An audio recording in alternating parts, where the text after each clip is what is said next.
Blackline Brief starts now.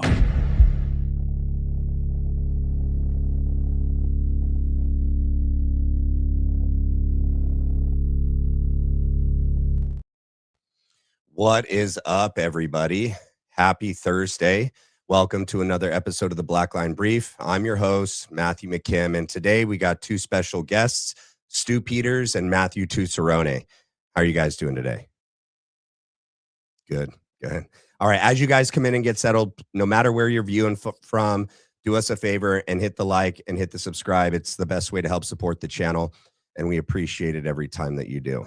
All right, so one of the things that I really wanted to get Stu and Matt on here to discuss was, pretty much everything. But, to start back in the beginning, one of the things that I wanted to ask Stu, because in preparing for tonight's show, I was looking at all the things that Stu had broke on his show, right? And he was like the first to have a lot of people on his show, a lot of whistleblowers, John Bray, and breaking stories that eventually became what is popularly accepted as some of the most, accepted theories going on in this case.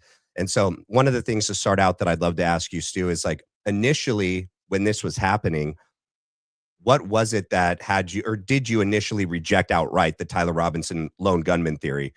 And if so, what was it? So just to take it back to like the very beginning, I was actually in my studio and we had a new sponsor coming in to sell the Mark 37 phones. And these are like get off the grid, de-Google-fied, phones that don't have anything to do with you.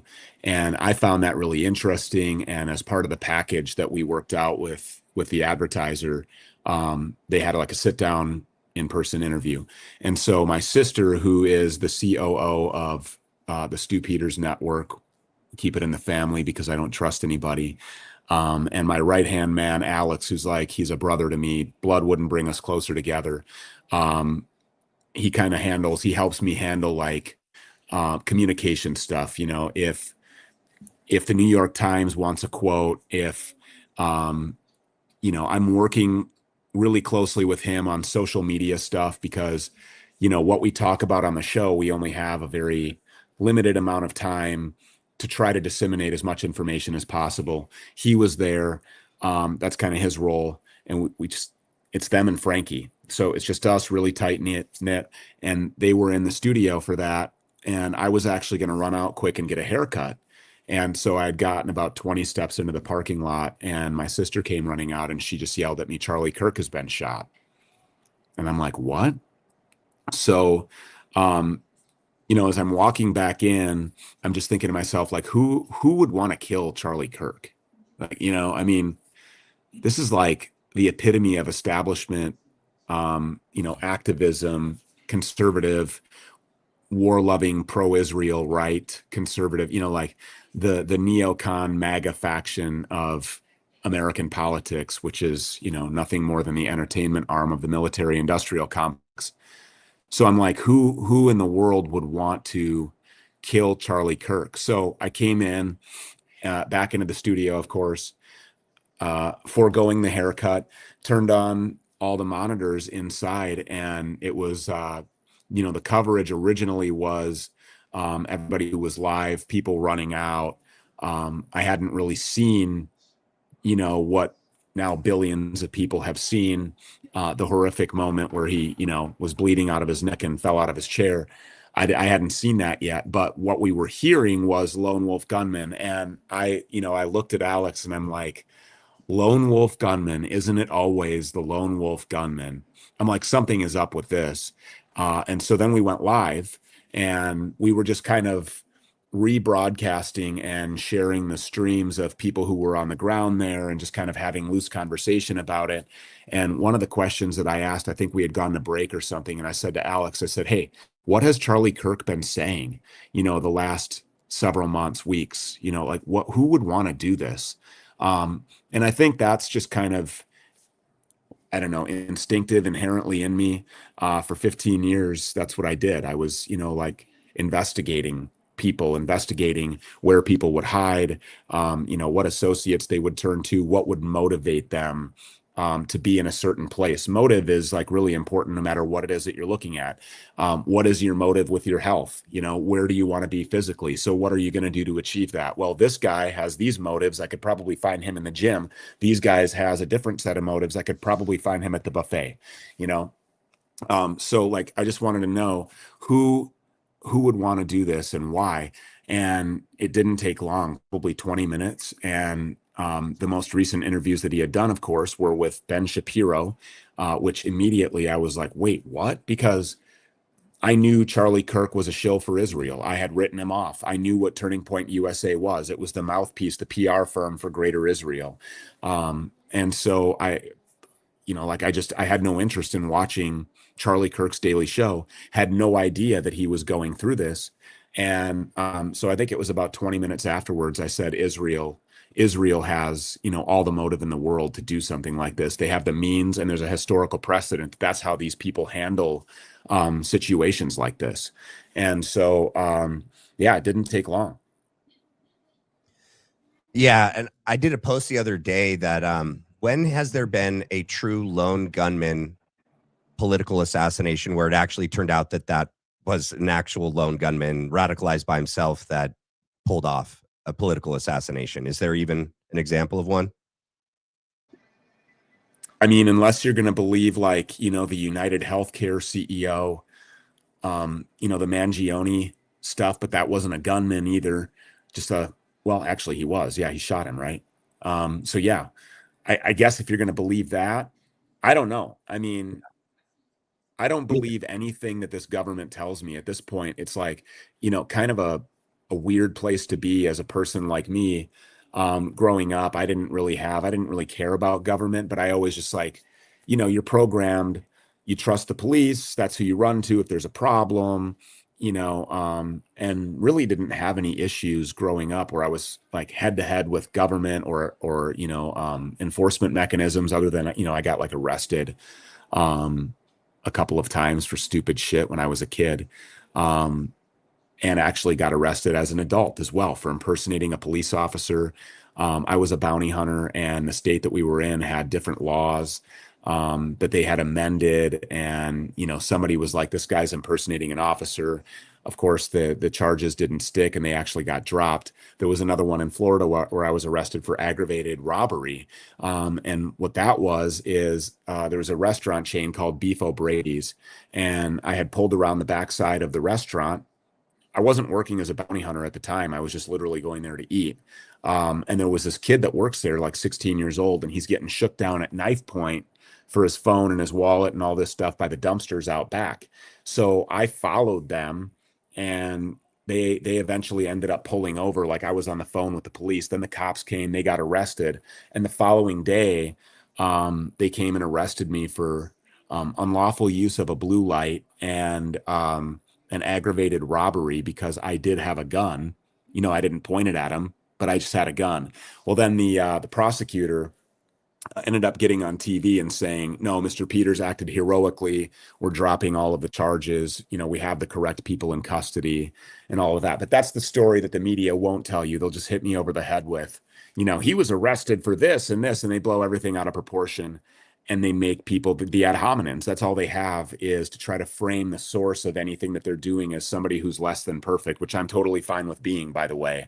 And also, I'm an open book. I talk about all these things. So when, people like Gary Melton, or now it's Nick Fuentes and his Groypers, it's like, oh, well, he's a failed rapper. Well, first of all, if you consider a failed rapper to be a guy who was signed to a major record label and, wrote for household name artists and was on tour with all of them until I realized that the record industry was not for the artist. And then I still owed the label another single. So I gave him one that was called I Never Made It, which is a big middle finger basically to the music industry and to all the usurious demons that run it and profit off of the hard work and the sweat off the backs of, really talented people. And then they shelf the really talented people, use them as tax write-offs, and then they promote, mid artists, trash artists, but people who they've done backroom deals with to get the payola on the radio stations and turn them into superstars by putting their songs in rotation every 12 hours. It gets shoved down your throat. You think to yourself, well, it must be a hit because I hear it so often. And that's just kind of how people are programmed.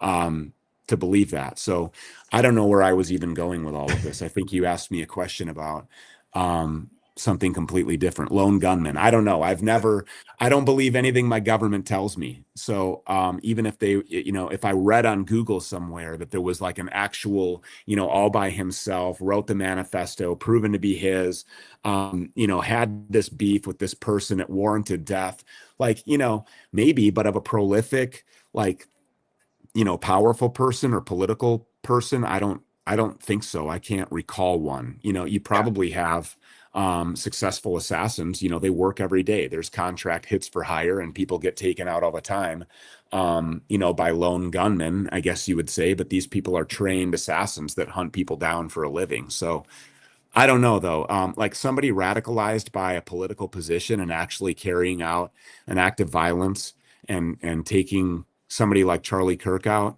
I don't, or a president. No, I mean like JFK, Right. that whole thing. No, that's not the lone gunman.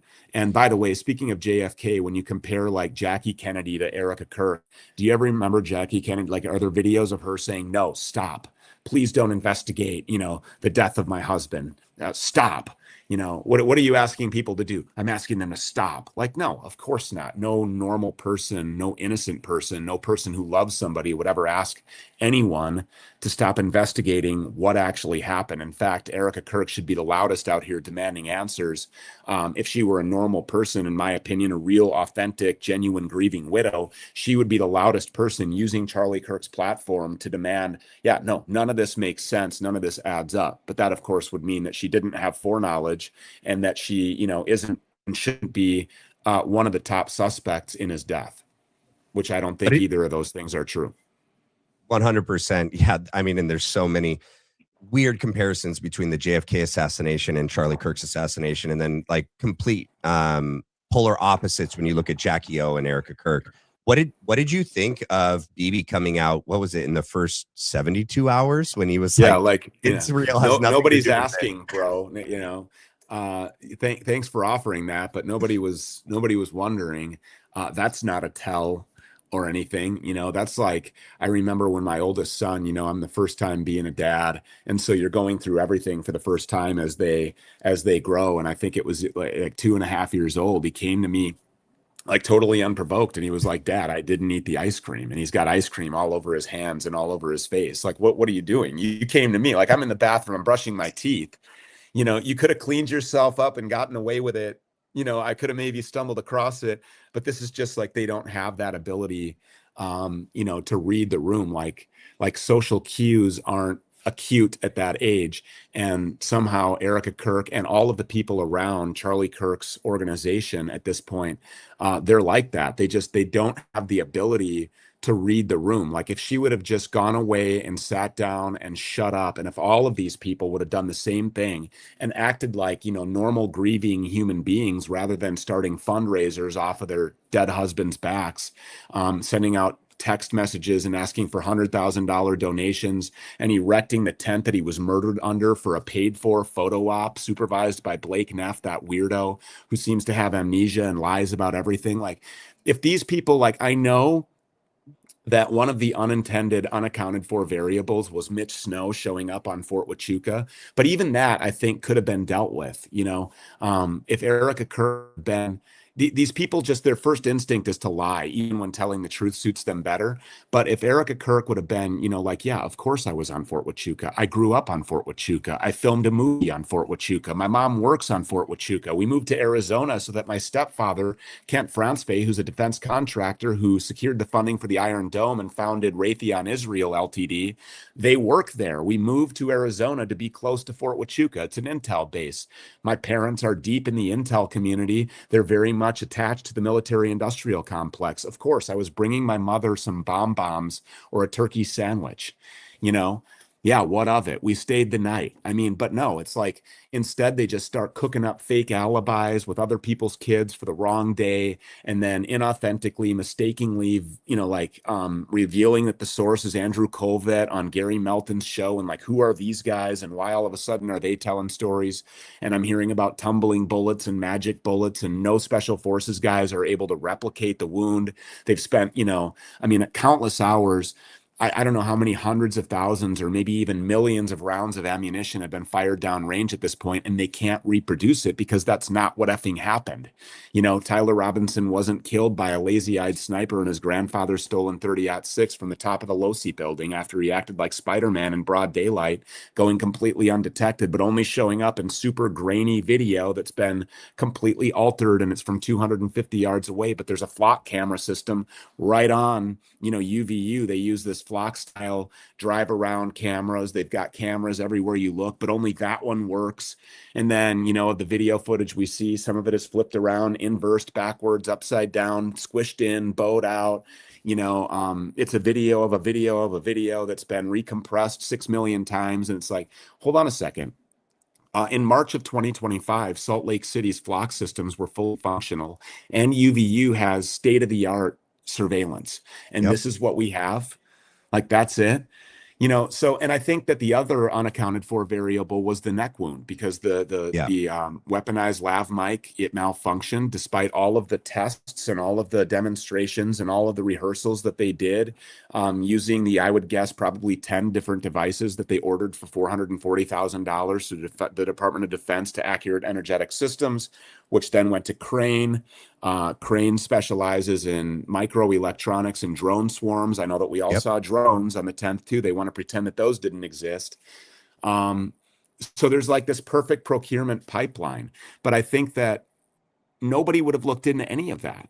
I don't think that Egyptian planes and flight radar searches and Google image searches and debates and all of I don't think that any of this is happening, because I think even the neck wound, there could have been some way for them to handle that in such a way that wasn't so obviously BS, So it's just the people that, they're the 2-year-olds that did in fact eat the ice cream. It's all over their hands. It's all over their face, are looking at you like, why don't you believe me? Why don't you believe that I didn't take the ice cream? Like, I know it's all over my hands. I know that I've lied about it. I know that you know that it's all over my face. I know that you're all looking at me like, yeah, you definitely ate the ice cream. Like, we know that because we can see it on you, and you're not a good liar. You're not well rehearsed in these social cues. Like, you don't get it. That's who these people are. They remind me of the kid with the ice cream, and it's just like, I don't know if at this point it's just hubris because they know that the entire weight of the full weight of the federal government is behind them all the way up to the Oval Office. And Trump signaled that. Like, what is the grieving widow, single mom, Erica Kirk, doing gallivanting all over the world and showing up to sit front row while Trump addresses the nation about the conflict that he just started at the behest of Israel in Iran, in which we kicked off by double tapping 165 elementary age schoolgirls at the Manab school in Iran? Like, why is she there? And while she's there, why is the president saying, "Oh, there's Erica Kirk, the woman that I hand selected for my Miss USA Arizona pageant, by the way." That's kind of weird. These ties go back quite a long way. But yeah, there she is. And I think that you should sue the hell out of all of them. Sue them all. Sue every one of them. I think it would be fantastic if you would just sue them all. Like, that is the president of the United States, assuming and signaling to everybody who's involved here. Yeah, I mean, the FBI, the DOJ, the DOD, the Department of War, the White House, I mean, the entire bureaucracy is behind you, and you can do whatever you want to do. And so maybe that's it. Maybe they just don't care. That combined with the hundreds of millions of dollars that were sucked into the vacuum that was created by Charlie Kirk's departure just ahead of the Doge-style audit, where he wanted to make sure that he knew where every single penny was going and likely where every single penny was coming from. And he wanted to do it in the absence of Tyler Boyer, who he was going to remove from his position because he did Yep. not trust him. And Yep. now all these people are sitting there collecting all of this money and have basically immunity. And then Trump the other day, I don't think that this was a mistake either, at the height of the crowdsourced investigation, which, by the way, I got to tip my hat to everybody who's done any work on this at all, because without question, in all of human history, this is the largest crowdsourced investigation, because this is the one time that we can get it right. We can't do anything now, all of these years later, about 9/11. We can't do anything all of these years later about the reasons why we went into Afghanistan or why we went into Iraq. Like, that is business that is like, those chapters are closed. And even if retroactively holding these people accountable is a lot more difficult than something in real time. We can't go back and hold the people accountable for who really, assassinated JFK, Right. who was responsible for killing Princess Di, who set up Michael Jackson, Right. who took out, Muammar Gaddafi and Bashar al-Assad and Saddam Hussein. Like, okay, we know all of that. We get it. We got it. But for the first time in our lives, which is why I feel so blessed to be here and doing this at this time. Like, some days it's a burden, but I'm not here to bitch and complain. It gets stressful. It's really dark. It's really evil. Just trying to imagine that people are capable of torturing and, attacking childhood innocence and, just like genocide and ethnic cleansing and annexations and forced migrations and warlords looking the other way while horrible things are done to little kids by our military and military's allied forces that are working alongside of us. Like, I mean, it is really, really dark and evil. So that is a burden sometimes, but at the same time, it's like, look, you have a massive platform with millions of people across various different social media sites and video hosting platforms that you can reach. And so many of these people are doing such great work. Here's an opportunity to, just like we did during COVID, put the investigative efforts of the people who know what they're seeing very obviously is and it was a high level military operation. It implicates everybody. What can you do other than having conversations like this, where new information is presented across multiple different platforms and collaborations are being done, in crossover audiences, to make sure that everybody knows. And Candace Owens, with 6 million subscribers on her YouTube, I mean, I couldn't imagine. And by the way, I think that Candace Owens could have potentially been Charlie Kirk's only real friend in Yeah. his life, like the only person around him that actually gave a damn, that he was like open about talking to, like some of the things that I would imagine that he probably was receiving quite a bit of pushback personally. I know that he was inside of his own organization just by the people that were around him,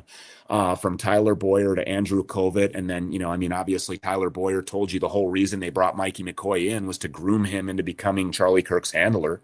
He said that in front of Jack Posobiec.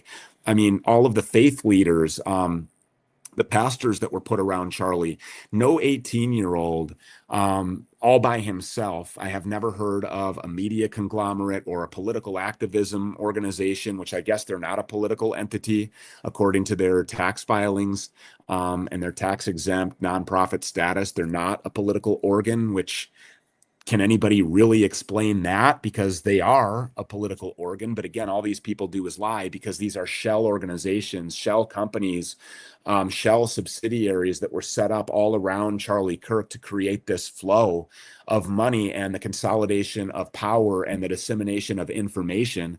And Charlie was a very charismatic kid. He was like, I mean, he could command the attention and hold the attention of young people. And that's unlike anything that anybody else was doing. Nobody else is going around to college campuses and doing more to engage the youth or the younger people, the political future of our country, into the political world. I thought that he was doing it wrong, because I thought that him ignoring the Israeli influence in American governance was a disservice to you know to his following. But then he was. And so when you recognize that and you say, okay, well, he was in the mob effectively. I mean, he was in the mafia. And if I went through a real life, real time documented on video awakening over the last 6 years, then why would anybody else not do that? And why would anybody be saying that that wasn't authentic?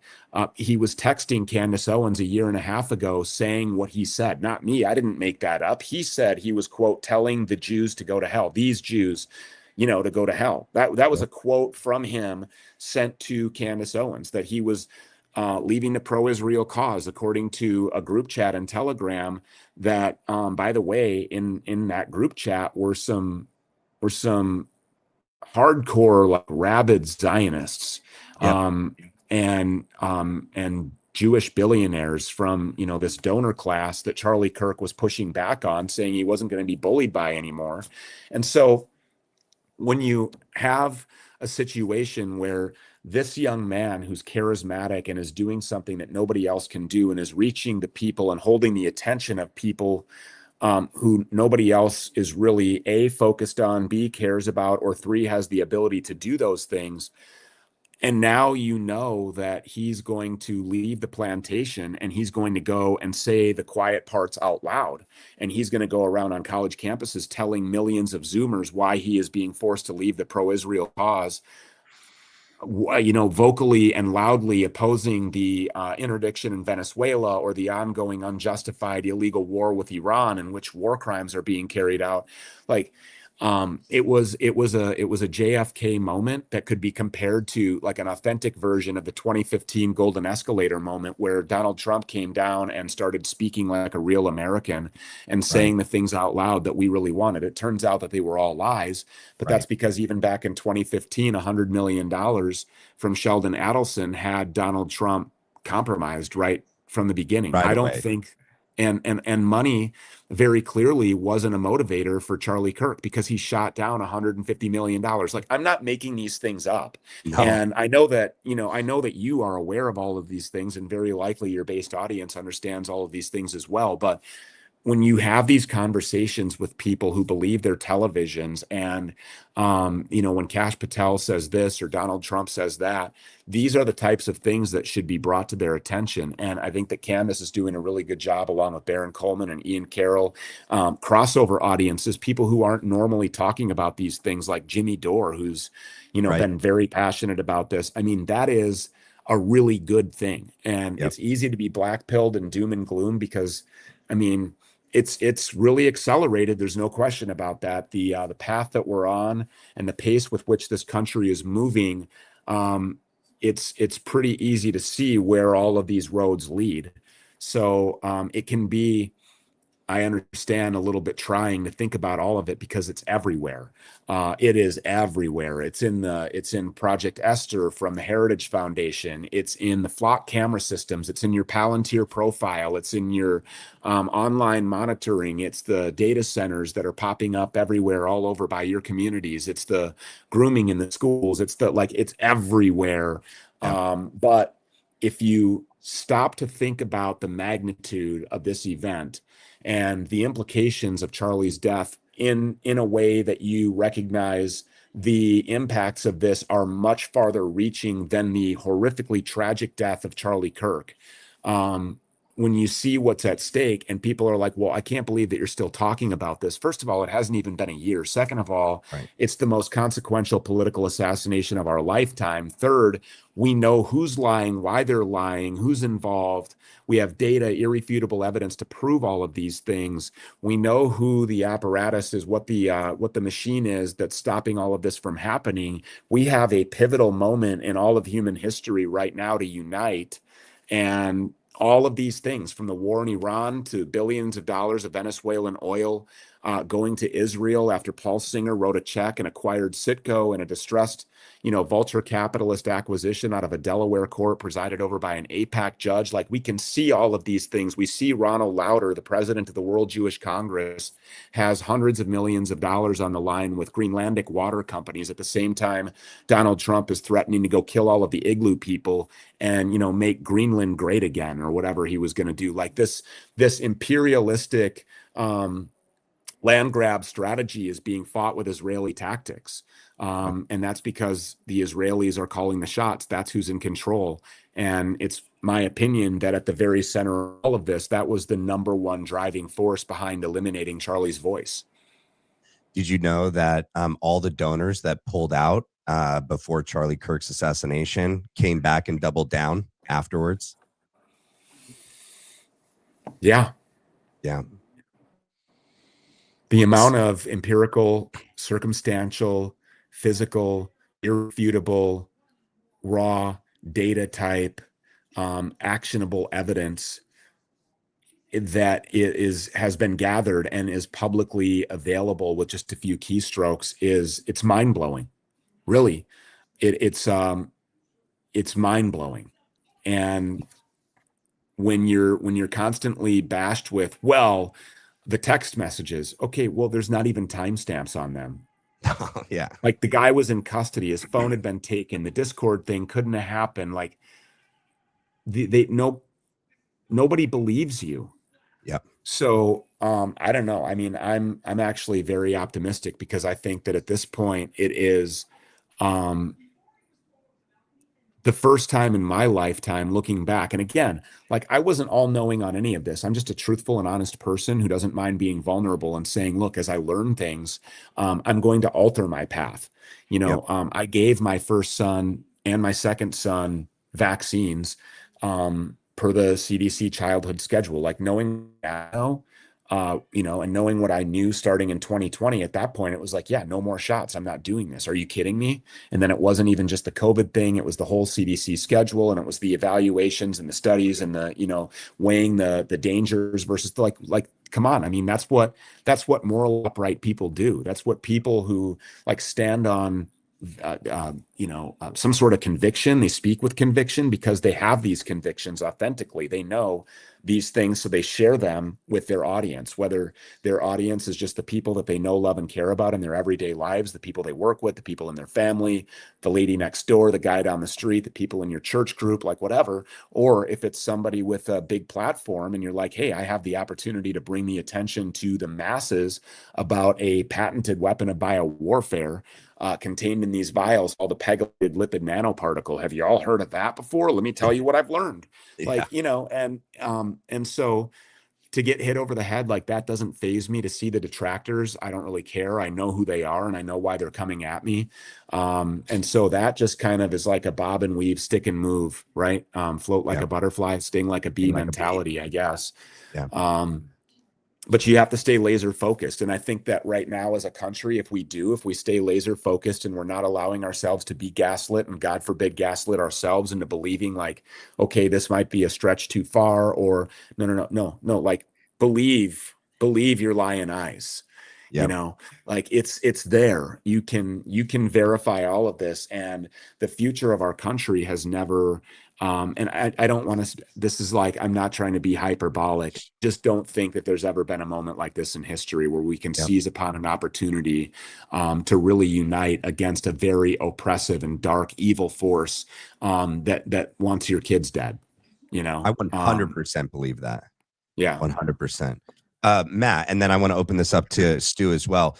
Do you think, because Erica's relationship goes far back with Trump and Tyler Boyer, and Tyler Boyer is the one responsible for trying to hook them up 4 times before they eventually do. And I know we've heard different stories about the different times and the eventual one at Bob's Burgers or whatever it is, Bill's or Bob's.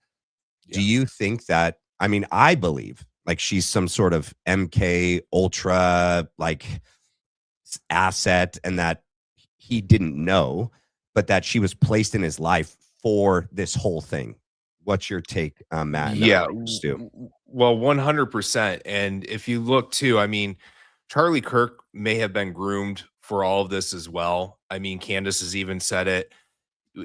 Candace has even said that she thinks she was handled at one point. Stu, you've admitted you've had handlers, and that you could, compare, you could look at Charlie now and be like, holy crap, what you went through doesn't compare to the level that Charlie went through.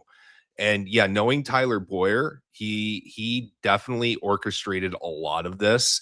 Charlie Kirk came to Arizona, and Tyler is the one who got him introduced to all the big donors, got him introduced to all the higher ups in political movements, the socialites in the Republican Party.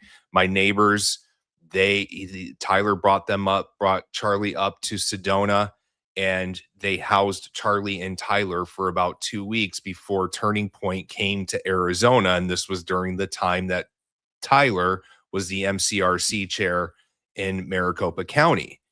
So 100%. And MK Ultra, yeah. And from my political involvement within DC in 2012 and seeing all these deviant sexual acts. These people are under a spell. When you have conversations with them, it's not a normal conversation. There is a spell that these people are under. And most likely, I would say Eric Kirk has been heavily MK'd Ultra and probably abused by the very same people that raised her, just like Tyler Boyer as well.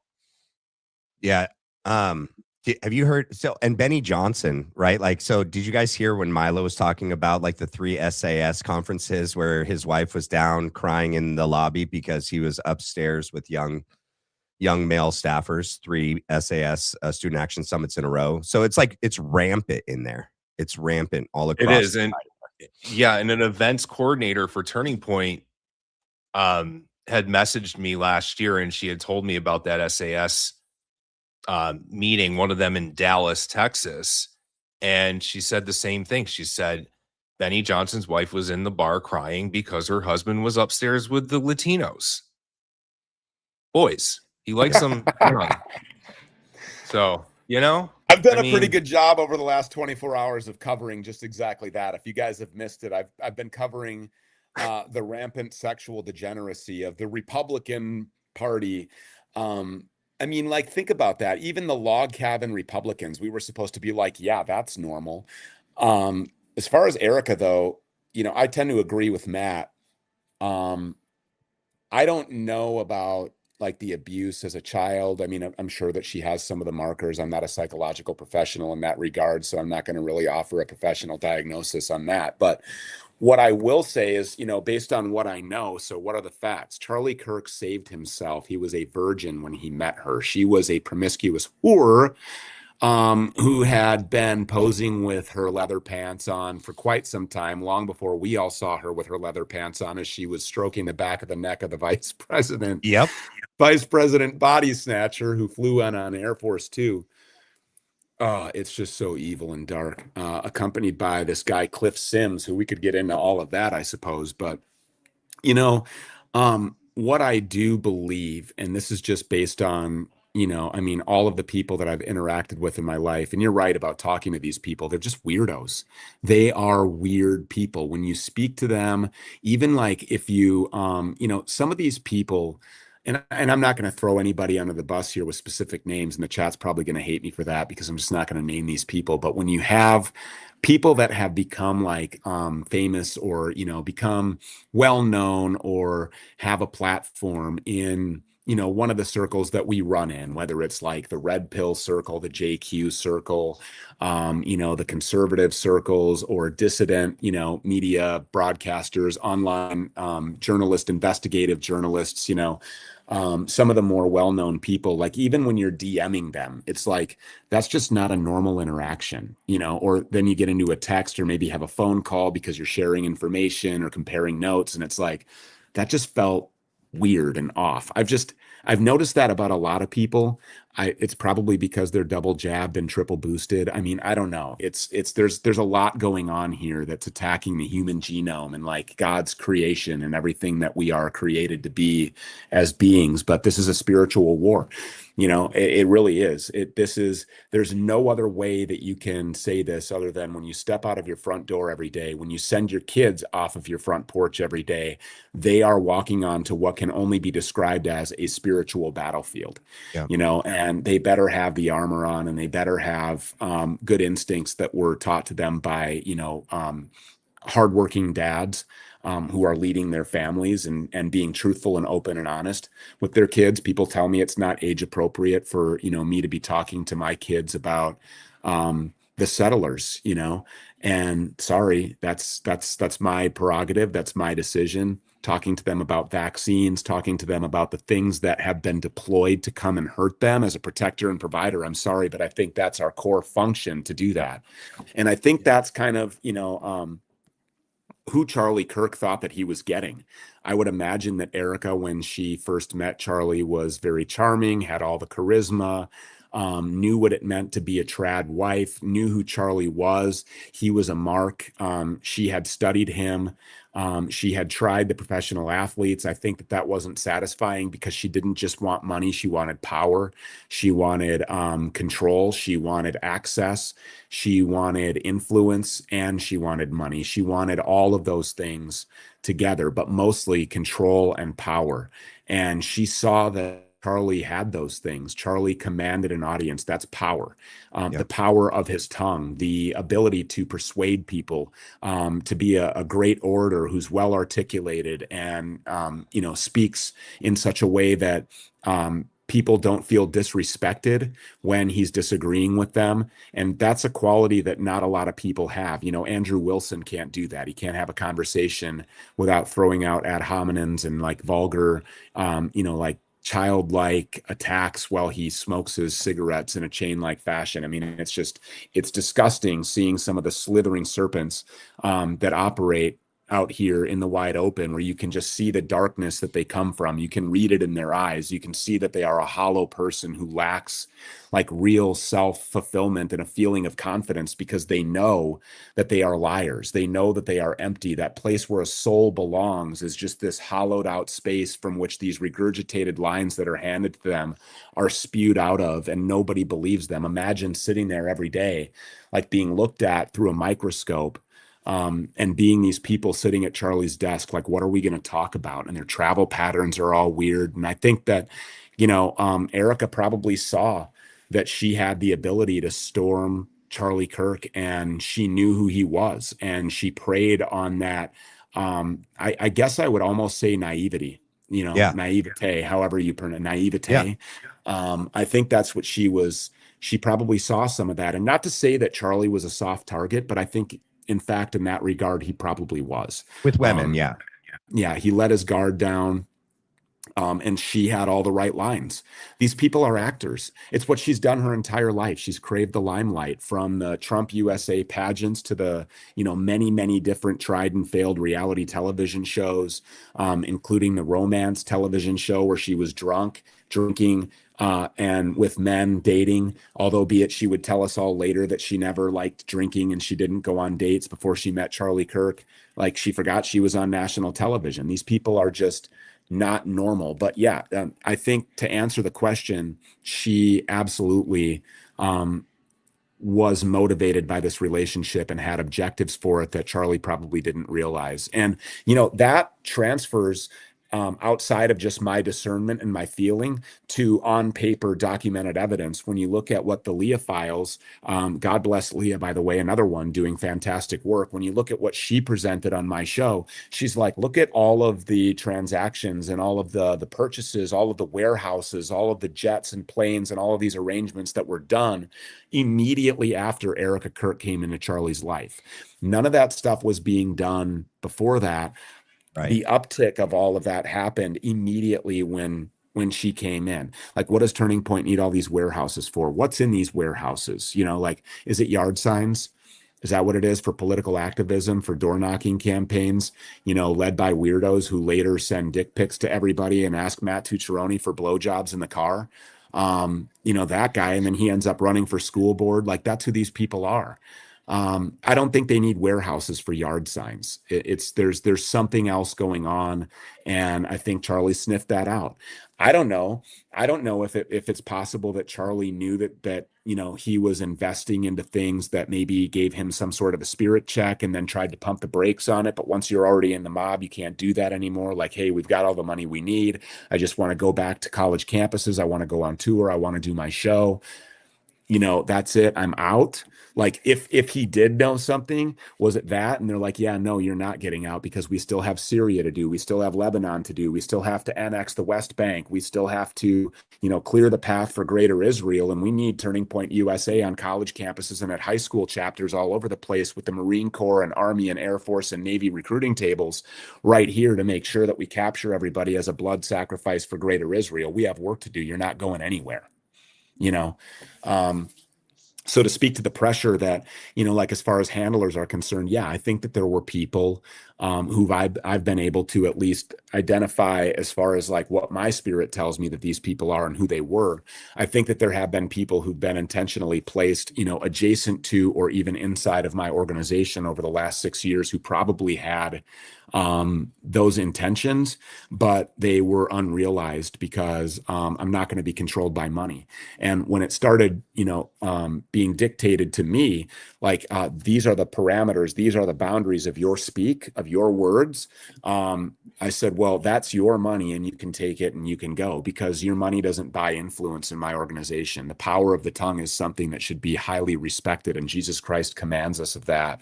And I'm not going to argue with him. Like, I'm not arguing with God, and nobody's going to put me into a situation where I'm choosing like who it is that I'm going to be obedient to.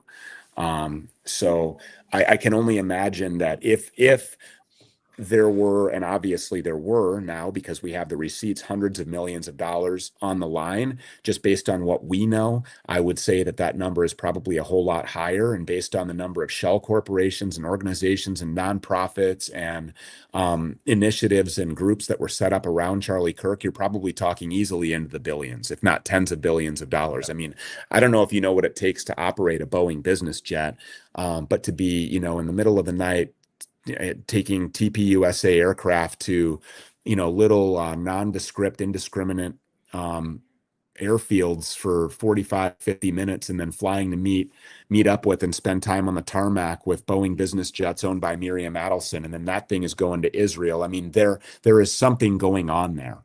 Yeah. And now to find out that one of the Israeli Jews, who's a serious Zionist, hardcore Zionist, who was in the group chat with Charlie Kirk when he said that he was going to be forced to leave the pro-Israel cause, is now flying around on Turning Point jets with Rob McCoy, who's now on this media tour trying to say, well, I've just been busy. I've just been traveling all over the place, and I've been back and forth to Israel setting up Turning Point Israel, which is what Charlie wanted me to do. There's no record of that, of Charlie Kirk ever wanting to set up Turning Point Israel. There's nothing anywhere. I mean, Leah Files has been looking for that, can't find it. She was like an auditor for the CIA or something, and she's probably still, I don't know that there's a such thing as a former intel agent or operative. So whatever. But, I mean, she presents the information that she does, and when it's easily verifiable and it's open source and you can replicate it, like if you doubt her, which, I mean, based on the research that I've done, based on the vetting and the checking of the information she's given me, like that woman is a blessing.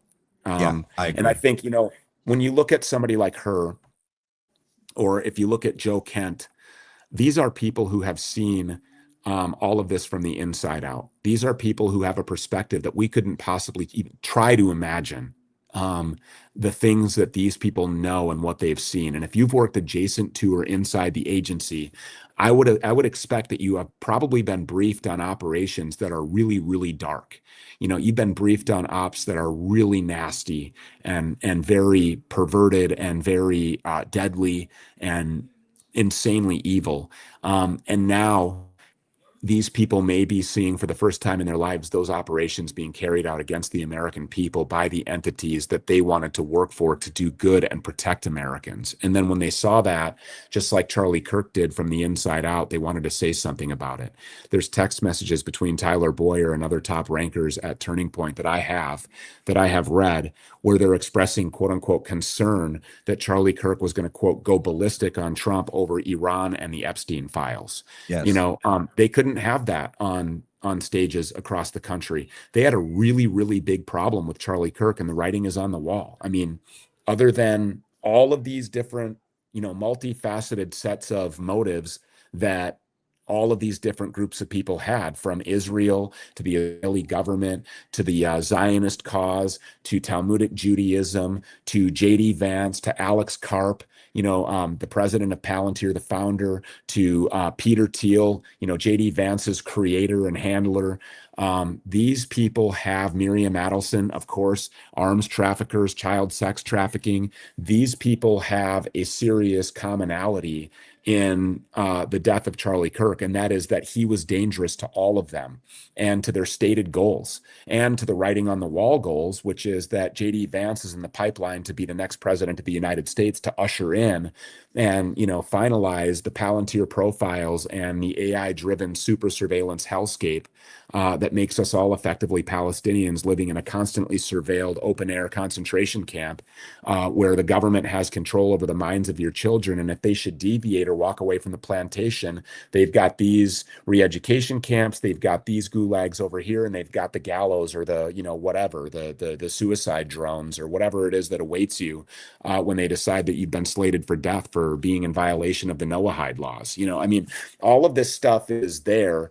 And I think that originally it was probably the intention of these people to have Charlie Kirk on a ticket with JD Vance. And then, Correct. What is it next? JD Vance is on his way out. Then it's President Kirk with Vice President Don Jr. Right. So I just think that, in understanding that if you are to take seriously, which I do, the idea that Charlie was going through a genuine awakening, which I do, then you would say, well, if the people that I just mentioned were aware of that,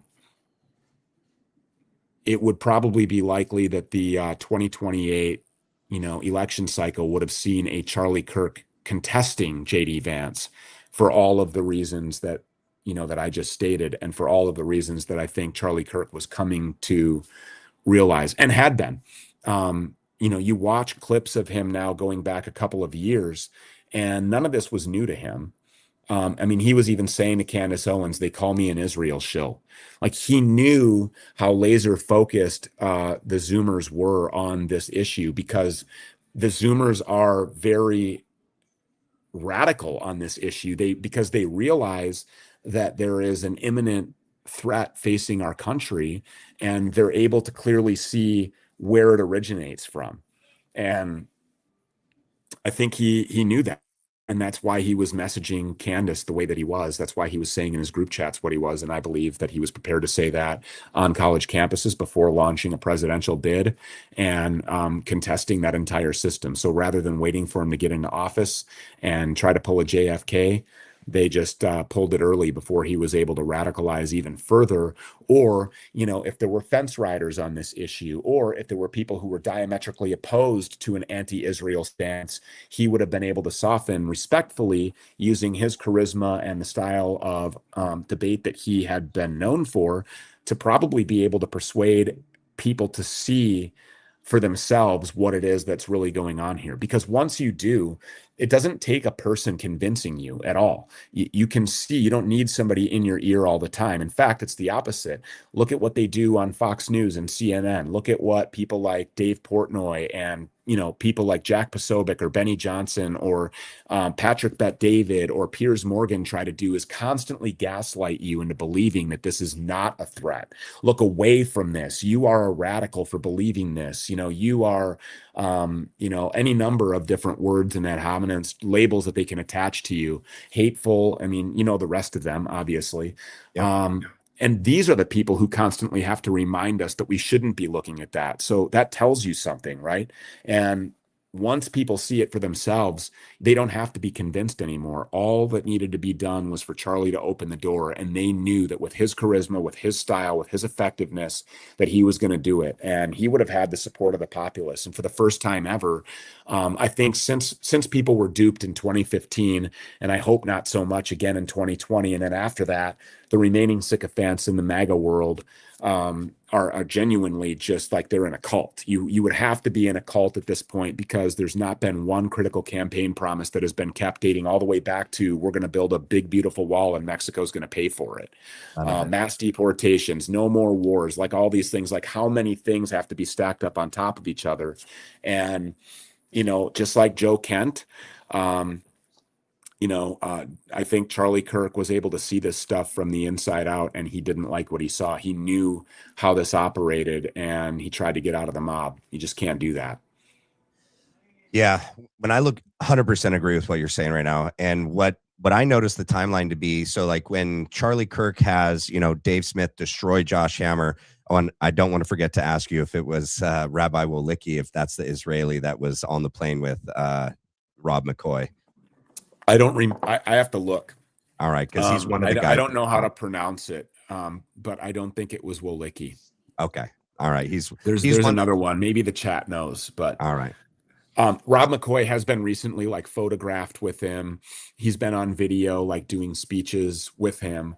And that's who he's been traveling around with, which is like the antithesis of the person that Charlie Kirk would have been riding around with, just given his own words, not my speculation, not my theorizing, just based on like what we know Charlie Kirk was saying.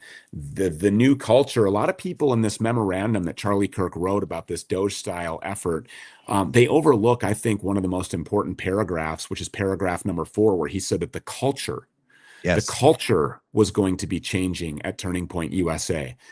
That to me is a pretty clear indication of, well, if you use I'm leading the pro-Israel cause and telling these Jews to go to hell as just like a foundation or the basis for what you think maybe the new culture would be, I think it would have been moving away from the pro-Israel cause, right? I mean, because that's what he said.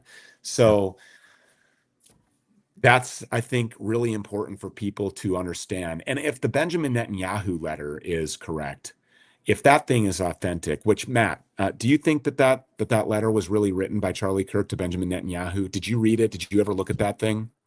I read a little bit of it back in the day when it came out, but yeah, I do believe it was written to him 100%. And just knowing what was going on prior to Charlie's death, and when I was at Turning Point and I saw what was going on culturally in Turning Point, whether it was the sexual deviant stuff or them really pushing the Israel cause, I find it really easy to believe that Charlie had enough. It was brought to his attention. People were starting to go to Charlie from within the organization saying, you need to look at this department. You need to look over at TP Action. And I always said that TP Action was really the evil arm of TPUSA, and it infected TPUSA because Tyler Boyer was able to get his way and create his own arm of Turning Point.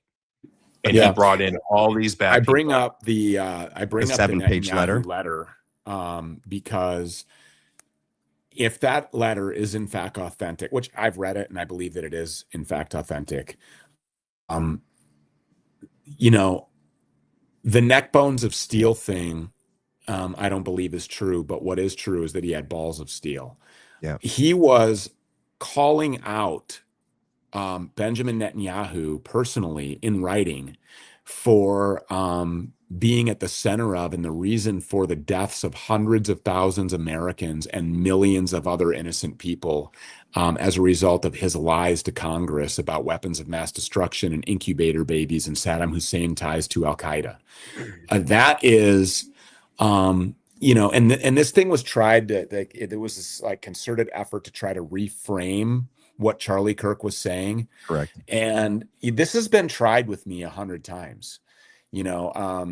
I've seen, words be manipulated and weaponized over my 6 years of doing what I've done, being hit over the head by the press.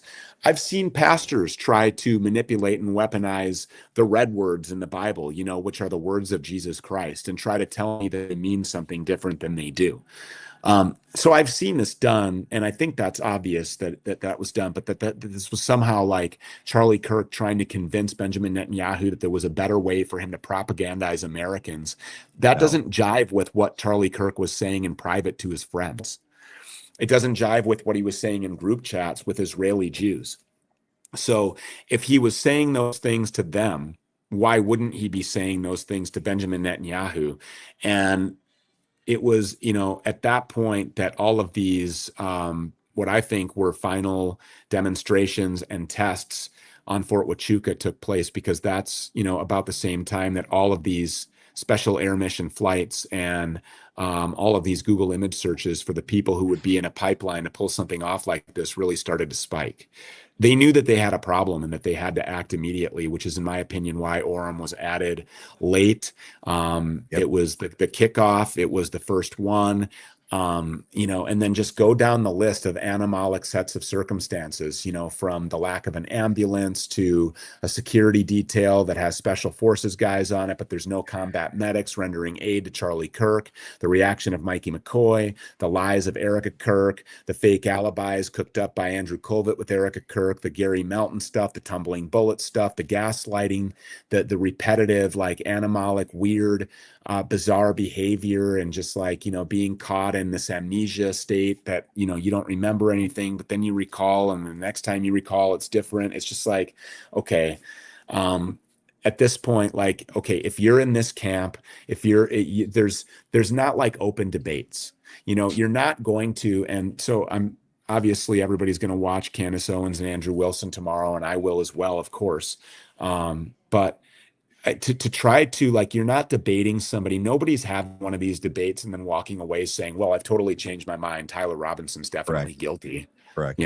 I just don't see any way for that to happen. And so I'm grateful for this, because the more and more attention that's brought to this, what happens to Andrew Wilson after this debate? How do you, I like the idea of it being in person, that's what I was pushing for with Andrew Wilson in person, because you can't just yell over each other and continue just saying the same thing over and over again. If you have a good moderator, you're in person. There's, I think, also the whole, the level of respect that you have for another man, sitting across from you, looking in your eyes, should be a whole lot greater than the respect that he showed when he was on the air with me on Sneako's Kick stream. But anyway, I don't know how you, what do you do when you know that all you're doing is selling your soul? I hope the 300,000 was worth it, or however much he raised, to go do this, because at this point, it's just that you're saying, yeah, this is my thing. I'm getting paid to do this. These are the people who I'm backing because I want access to them. I want to be in this orbit. This is the camp that I've chosen. This is the team that I'm on. I play for them, and my enemies are you. So the line of distinction has been drawn, and I think that the assassination of Charlie Kirk, much like COVID-19, much like whether or not you still support the agenda of Donald Trump or whether or not you support Israel, all of these things are a very black and white, very clearly defined line in a litmus test for the people who I will take seriously in my life. I'm not negotiating with the people who I allow access to my time.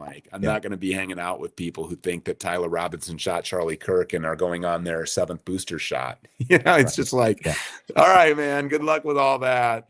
Have a good one. So going back real quick, I think the letter, the 7-page letter, I have read it. It was sent in March, right, of 2025. Bibi then asks to come on Charlie Kirk's show. Charlie Kirk says no. Then Bibi goes on a bunch of other American podcast shows. Brandon Tatum is one of them, to no avail, because Charlie wasn't telling Bibi to do it. He was giving him tips on how to try to do things better, but also he was pointing out all the things that he's responsible for, which is everything that you just laid out as well. Going into the Student Action Summit where, Josh Hammer gets destroyed by Dave Smith. He has on Tucker Carlson, Megyn Kelly. They're going heavy on the paint on Jeffy Epi and him being Mossad. That's the big thing. And Charlie told Tucker backstage to do that, to go max on Israel regarding Jeffy Epi. And he also does a sit down with Andrew Colvett and himself and 20 chapter leads. The whole time the conversation is Israel. That is the focus of the entire focus group between him and the students.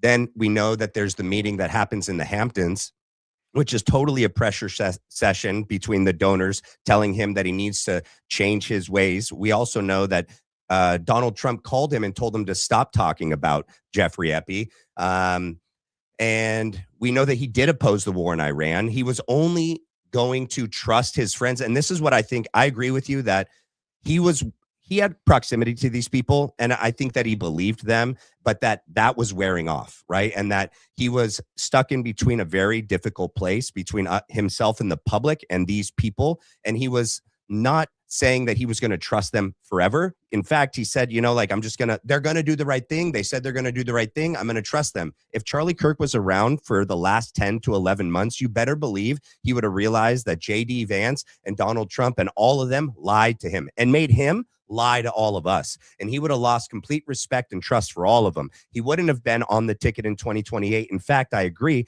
that he would have ran against JD Vance. And that poses such a big risk to them because Charlie Kirk did something most of them couldn't do. He could get people to do things kinetically. By his words, he could get people to move and go do something in the real world.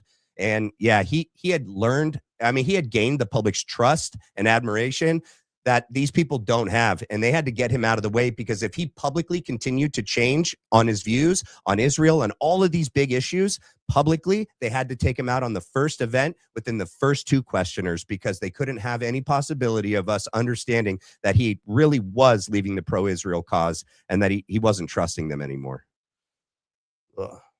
So. Yeah, no, not to mention too, if you look back at one of Charlie's debates and he asked a college student, he said, "Do you know why I cried on election night?" And everyone, even I at the time that Charlie cried on election night because of the win, I thought it was because of the win.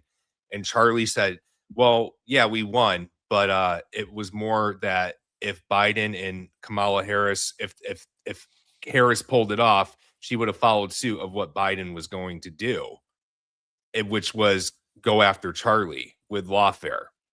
Yeah, but I don't know. But do you believe that?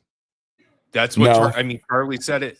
They're backed by Israel too. I don't believe it, but like what I've told, like I don't believe it all the way. But what I told my audience was, if he then went to Donald Trump in the Oval Office and said all these things and tried to like hold him back from going to war with Iran and said all these things about Netanyahu, it would have pissed Donald Trump off. It would have been like, I saved your ass, Charlie Kirk. Like, now you're going to go against me. You're in my office. That's kind of where I was leading with that because somebody had brought it to my attention in my chat just now about Charlie crying on election night. And I think he maybe believed. I think for whatever reason, he believed that. I don't think it's true, though. I don't think that he would have been prosecuted by them because it's the same people that back them that back the Republicans. It's still Israel either way. Right. And I definitely think that when he was in the lead, did you want to say something real quick? Go ahead. No, I was just going to say, I think that, American politics to the average consumer is, the right and the left and the blue and the red and the Republican and the Democrat. I think that people who are going through what Charlie was going through understands that it's a very carefully scripted maneuvering game that deals with a whole lot of power brokers outside of that two-party fallacy that's kind of been presented to the American public to keep people, at ease and fighting and arguing horizontally so that they don't all look vertically. I just think that it's a rogue corporate government crime syndicate. It's organized crime. They use the military as their muscle to commit their crimes abroad. It's no different than being on the south side of Chicago and, having a vice lord or a gangster's disciple run up on your vehicle and carjack you. That's the muscle. The car's going back to somebody else's lot who's going to chop it, and they are the ones that are going to profit. You just get chipped off a little bit. And, so they're using the military to do that, to steal billions in oil, to help accomplish Greater Israel, to build the third temple, to, accomplish the stated objectives. This is, again, not something that I'm making up. These people wear the map of Greater Israel in patch form on their military uniform sleeves. Yep. I think he understood what the score was. And I think that what the power brokers that we all discuss every day, a lot of the names that we've thrown around tonight, and 110 more. I think that these people were aware that Charlie knew the rules of the game and that he could concoct a game plan and a strategy that would be really difficult for them to contest in the wide open. Because a lot of this stuff is done not in the wide open. A lot of this stuff is done in places like Fort Huachuca, that nobody had ever heard of before Mitch 9/10. Yeah. And a lot of other places, tunnels in Tel Aviv underneath the gay clubs, Yeah. I mean, so there's a lot, tunnels in New York City for that matter, Yes. and all the places where the flock cameras don't exist, like over on the Upper West Side.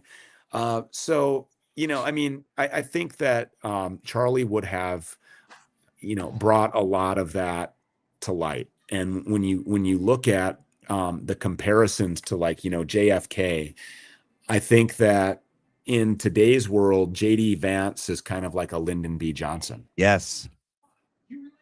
And that's what you're going to get, who's going to turn a blind eye to a mistake of identity. Then it was the USS Liberty. Now it's an entire carrier strike group in the Strait of Hormuz, where we have, all of these carriers and battleships are on fire, and thousands of American service members are losing their lives, so that you're on your Fox News channel. Harris Faulkner can be all up in arms, and Jesse Waters can be telling you all the reasons why we need to now just go obliterate Iran, and use that as a false flag pretext for really just laying waste to everything in Iran, because Americans, some country western singer will take over where Toby Keith left off, and we'll put a boot in your ass. That's the American way. And all of the 2A Vietnam War vet boomer Fox News consuming normies will be like, yeah, let's go bomb those sand people. And it's like, well, if you really understand who Iranians are, first of all, they're like Aryans. Yep. They're Persians. Their average IQ is like, twice what it is everywhere else. I mean, these people are, their society is advanced. They're technologically savvy. Their country, has more people than New York City does. I mean, they've thwarted off every attempt to invade them. You can't look at the topography without hundreds of thousands of young American men on the ground. It's impossible to affect any kind of a overtaking or toppling that last domino in the Middle East on the way to the conquest of Greater Israel. You've got water surrounding it. They've proven that they control the Strait of Hormuz. They control now the Strait of Gibraltar. There was like an attack in the Suez Canal. I don't know if you guys caught wind of that. They don't know if it was an Iranian projectile or not. They'll blame it on Iran no matter what. But if it was Iran, that is, now you're not just messing with, 85% of the world's oil maritime travel. You're now messing with global maritime trade, because the Suez Canal and the Strait of Gibraltar are used for like 40% of all global maritime trade, like product distribution and transport. So, like, I mean, the Iranians, who I believe are fighting a war of national survival, quite literally, against the American-Israeli war empire, who just, like, totally unprovoked, just went in and started laying waste to school children, and then to critical infrastructure, water desalination plants, power plants, things that are necessary for human survival. So effectively, war crimes. And I think that, all of this is stuff that Charlie Kirk would have been able to point out, which would have made a whole lot more sense to people than whatever this crap is that we're being fed on TV. But now that's out of the way. And I think that they are under the misconception that getting rid of Charlie stops that. But I think it had a reverse effect, because now more and more people are hearing who they believe is responsible really for Charlie Kirk's death. And this is doing more to bring people on board, to opening their eyes up to what's really going on against these people who are not just like low IQ goat herders, which, by the way, kind of funny, because as we've been programmed to believe, the sand people bad, Islam bad, Muslims bad, even though to Christians, they're a more natural ally than Talmudic Judaism is, Judeo-Christian.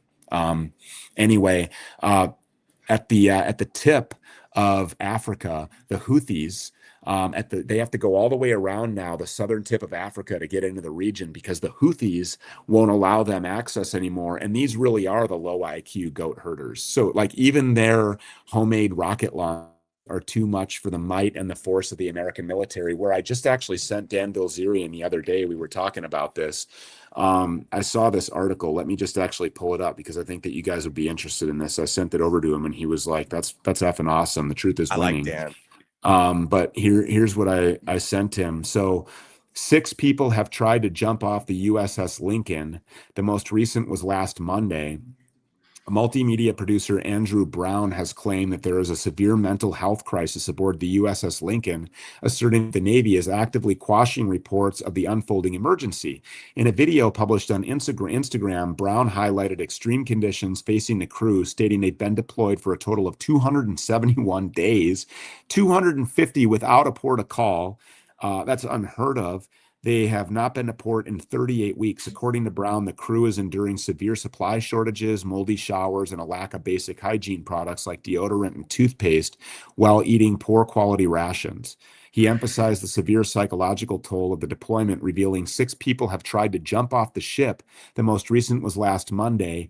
When you have not touched land in 38 weeks and over 200 days, things start to happen to you mentally. And I think that beyond all of the things that were just cited there, you have the realization of these people that they are fighting an unjust and illegal war, and they're just not ready to do that. I think that at the center of all of this, if you're not talking about or relating to all of these sets of circumstances, the reasons why, the motives behind, and the why Charlie Kirk is dead, then you just don't have your finger on the pulse, or you are otherwise benefiting either monetarily or by being given access or influence or whatever it is to say something to the contrary. Yeah. Holy smoke. So that just recently happened?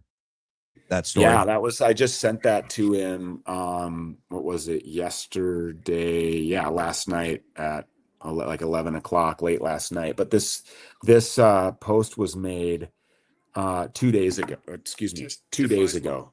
So, and there was already reports of,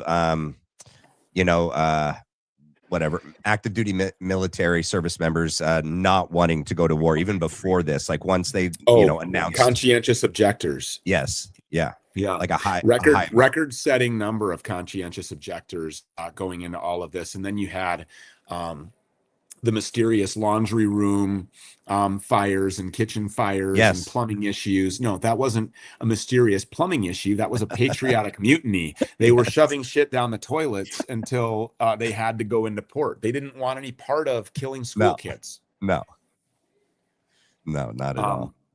I just think that this is something that people are not going to be willing to fight and die for, which creates a whole new set of circumstances that people should be ready for, which includes conscription and the reinstitution of the draft, and humanoid robots that are deployed to come and get people who don't want to follow those orders. I think that's in our near future. I agree.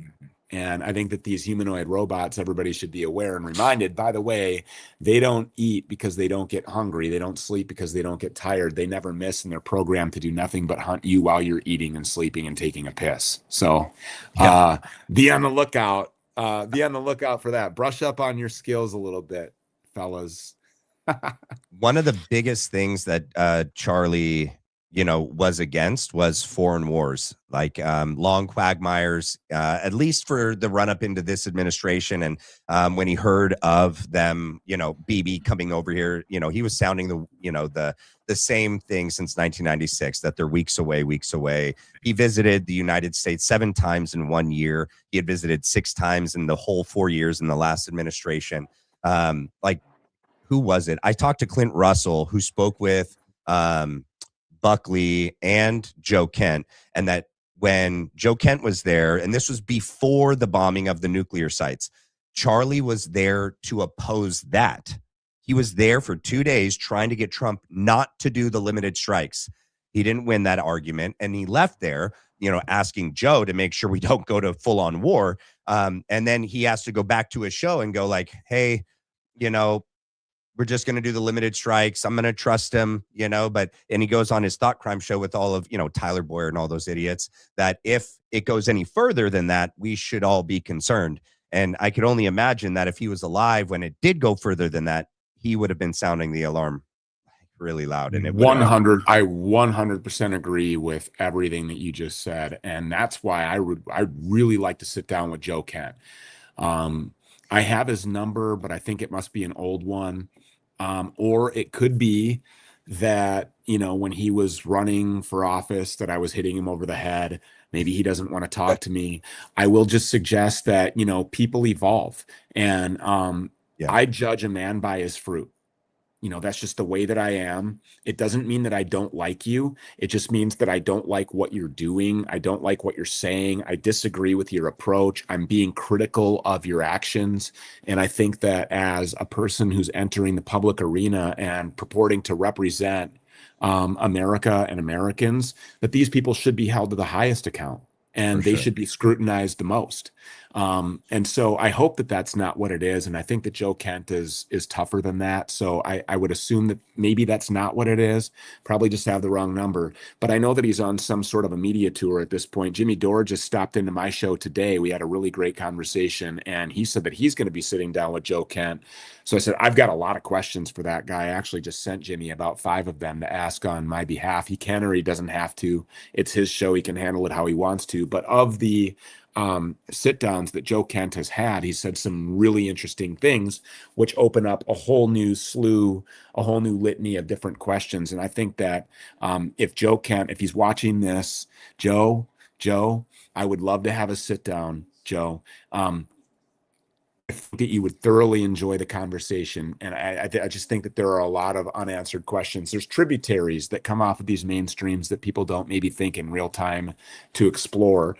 But I think that there's a lot of hidden answers when you go down these tributaries. And I think that in this case, especially relating to the investigation that he says he was shut down on, there are a lot of questions that could still be asked. And I would be very curious to hear his answers. So hopefully Jimmy will get some of those questions out for us, or hopefully Joe is watching the Black Line Brief, and he should be. If he's not, everybody who's not watching the Black Line Brief should be watching the Black Line Brief. And hopefully he'll see this, and he'll say, you know what? Yeah, I think I should, you know, meet with Stu. Joe, I'll come to you. You don't have to fly into Minneapolis. It's a hellhole. It's a cesspool filled with illegal immigrations. All of Ilhan Omar's illegal voting bloc is here. Cedar Riverside, that's a whole other conversation. But I'll come to you. You choose the place. Not a debate. Super friendly conversation, not confrontational at all. There it is. There's my pitch. That's good. That's good. It's going to be Well, it clipped, and works. it's going to be clipped and tagged. We're going to tag Joe Kent, and so he's going to hear that. There we go. That's a good one. Yeah, I don't know. I mean, there was a lot going on, man. You know, I know that Joe Kent had like just lost his wife, and she Yeah. was killed in one of these senseless wars for Israel. In And I Syria. know that Joe Kent is very in Syria. And by the way, after we were told that Americans weren't even in Syria anymore, you know, and who's dying in these wars, by the way? You know, it's not like active duty military personnel, hard charging jarhead, you know, like Marine Corps specialized units and stuff. No, it's like the reservist from, you know, middle Iowa. It's Keith from, you know, down the road in rural Nebraska, who's using the military as a means to put himself through trade school so that he can raise his 2 and 4-year-old daughters. In Kentucky as a plumber or as an electrician or, you know, some other trade, underwater welding, like whatever Joe is doing or Keith is doing, like that's what they were there for. And they just got like this, you know, short deployment. Okay, I got to go to Syria for a little while. For what? Well, who knows? Like, I don't even know what we're doing in Syria at this point, because it certainly doesn't benefit the economic or national security interests of my country. I know that.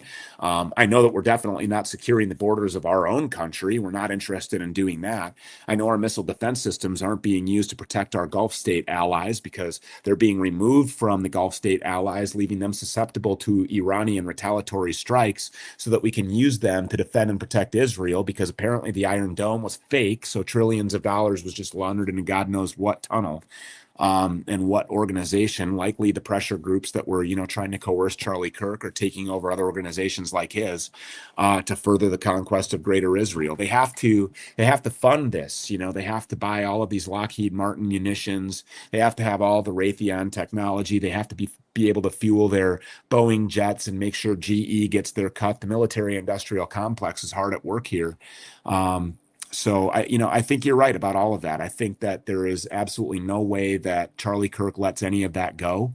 And I really hope that people like Joe Kent don't let it go. And I want to see, the picture that was taken that went mega viral with Marjorie Taylor Greene and Thomas Massey and Joe Kent and Tucker Carlson.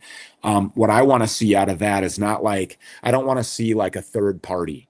I don't want to see like, hey, we're going to play by these rules and operate under this, fallacy system of electoral college. Like, no. What I want to see is real leaders with massive platforms, coalition building. That's what I want to see. I want to see this turn into a coalition. I want to see this turn into a real formidable opponent to the status quo of American politics. And that can be done if these people are serious. So I'd like to sit down with Buckley as well. I know, I think it was Owen Benjamin sat down with Buck and Tuck at the same time, and that was like the setup of that conversation. Like, if I were able to go there and sit down with Buckley and Tucker, I think the internet would melt. I think that some of the problem there and some of the resistance is possibly that because for about a year and a half, immediately after I sat down with the USS Liberty survivors, and then obviously in the midst of, and we've talked about this before, so at the risk of sounding a little bit redundant, in case somebody had missed our previous conversation, I'll just kind of set it up a little bit. But I went down a path of being very loud about this issue, and in doing that, first let me tell you why I did that. I realized that that this is an issue that will get you nuked everywhere. This is an issue that will cost you your business. It will cost you your reputation. This is an issue that, should you choose to cross this Rubicon, when you come to the T in the road, depending on which way you go, this is an issue that will result in the deployment of every single resource that these people have at their avail to be launched at you. You will take all of the arrows, every single one of them that you could possibly think of, and all of the ones that you can't even imagine will be hurling at you as you stand on this island.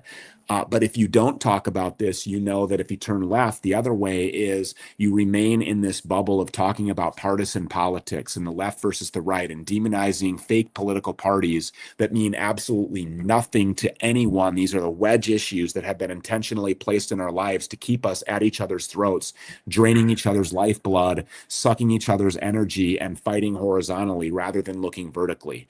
So when I realized that, I thought, I'm going to have a very, very short time span with which I'm able to use every single platform that I have at my disposal right now, between Spotify, Apple Podcast, Amazon Music, iHeartRadio, YouTube, Instagram, Facebook, along with Rumble and Twitter, and like all of these platforms at once. I'm going to have a very short period of time, so I'm going to be really loud. And the way that I'm going to be really loud is going to be in an attention-grabbing, hyperbolic, very offensive, very direct, crude,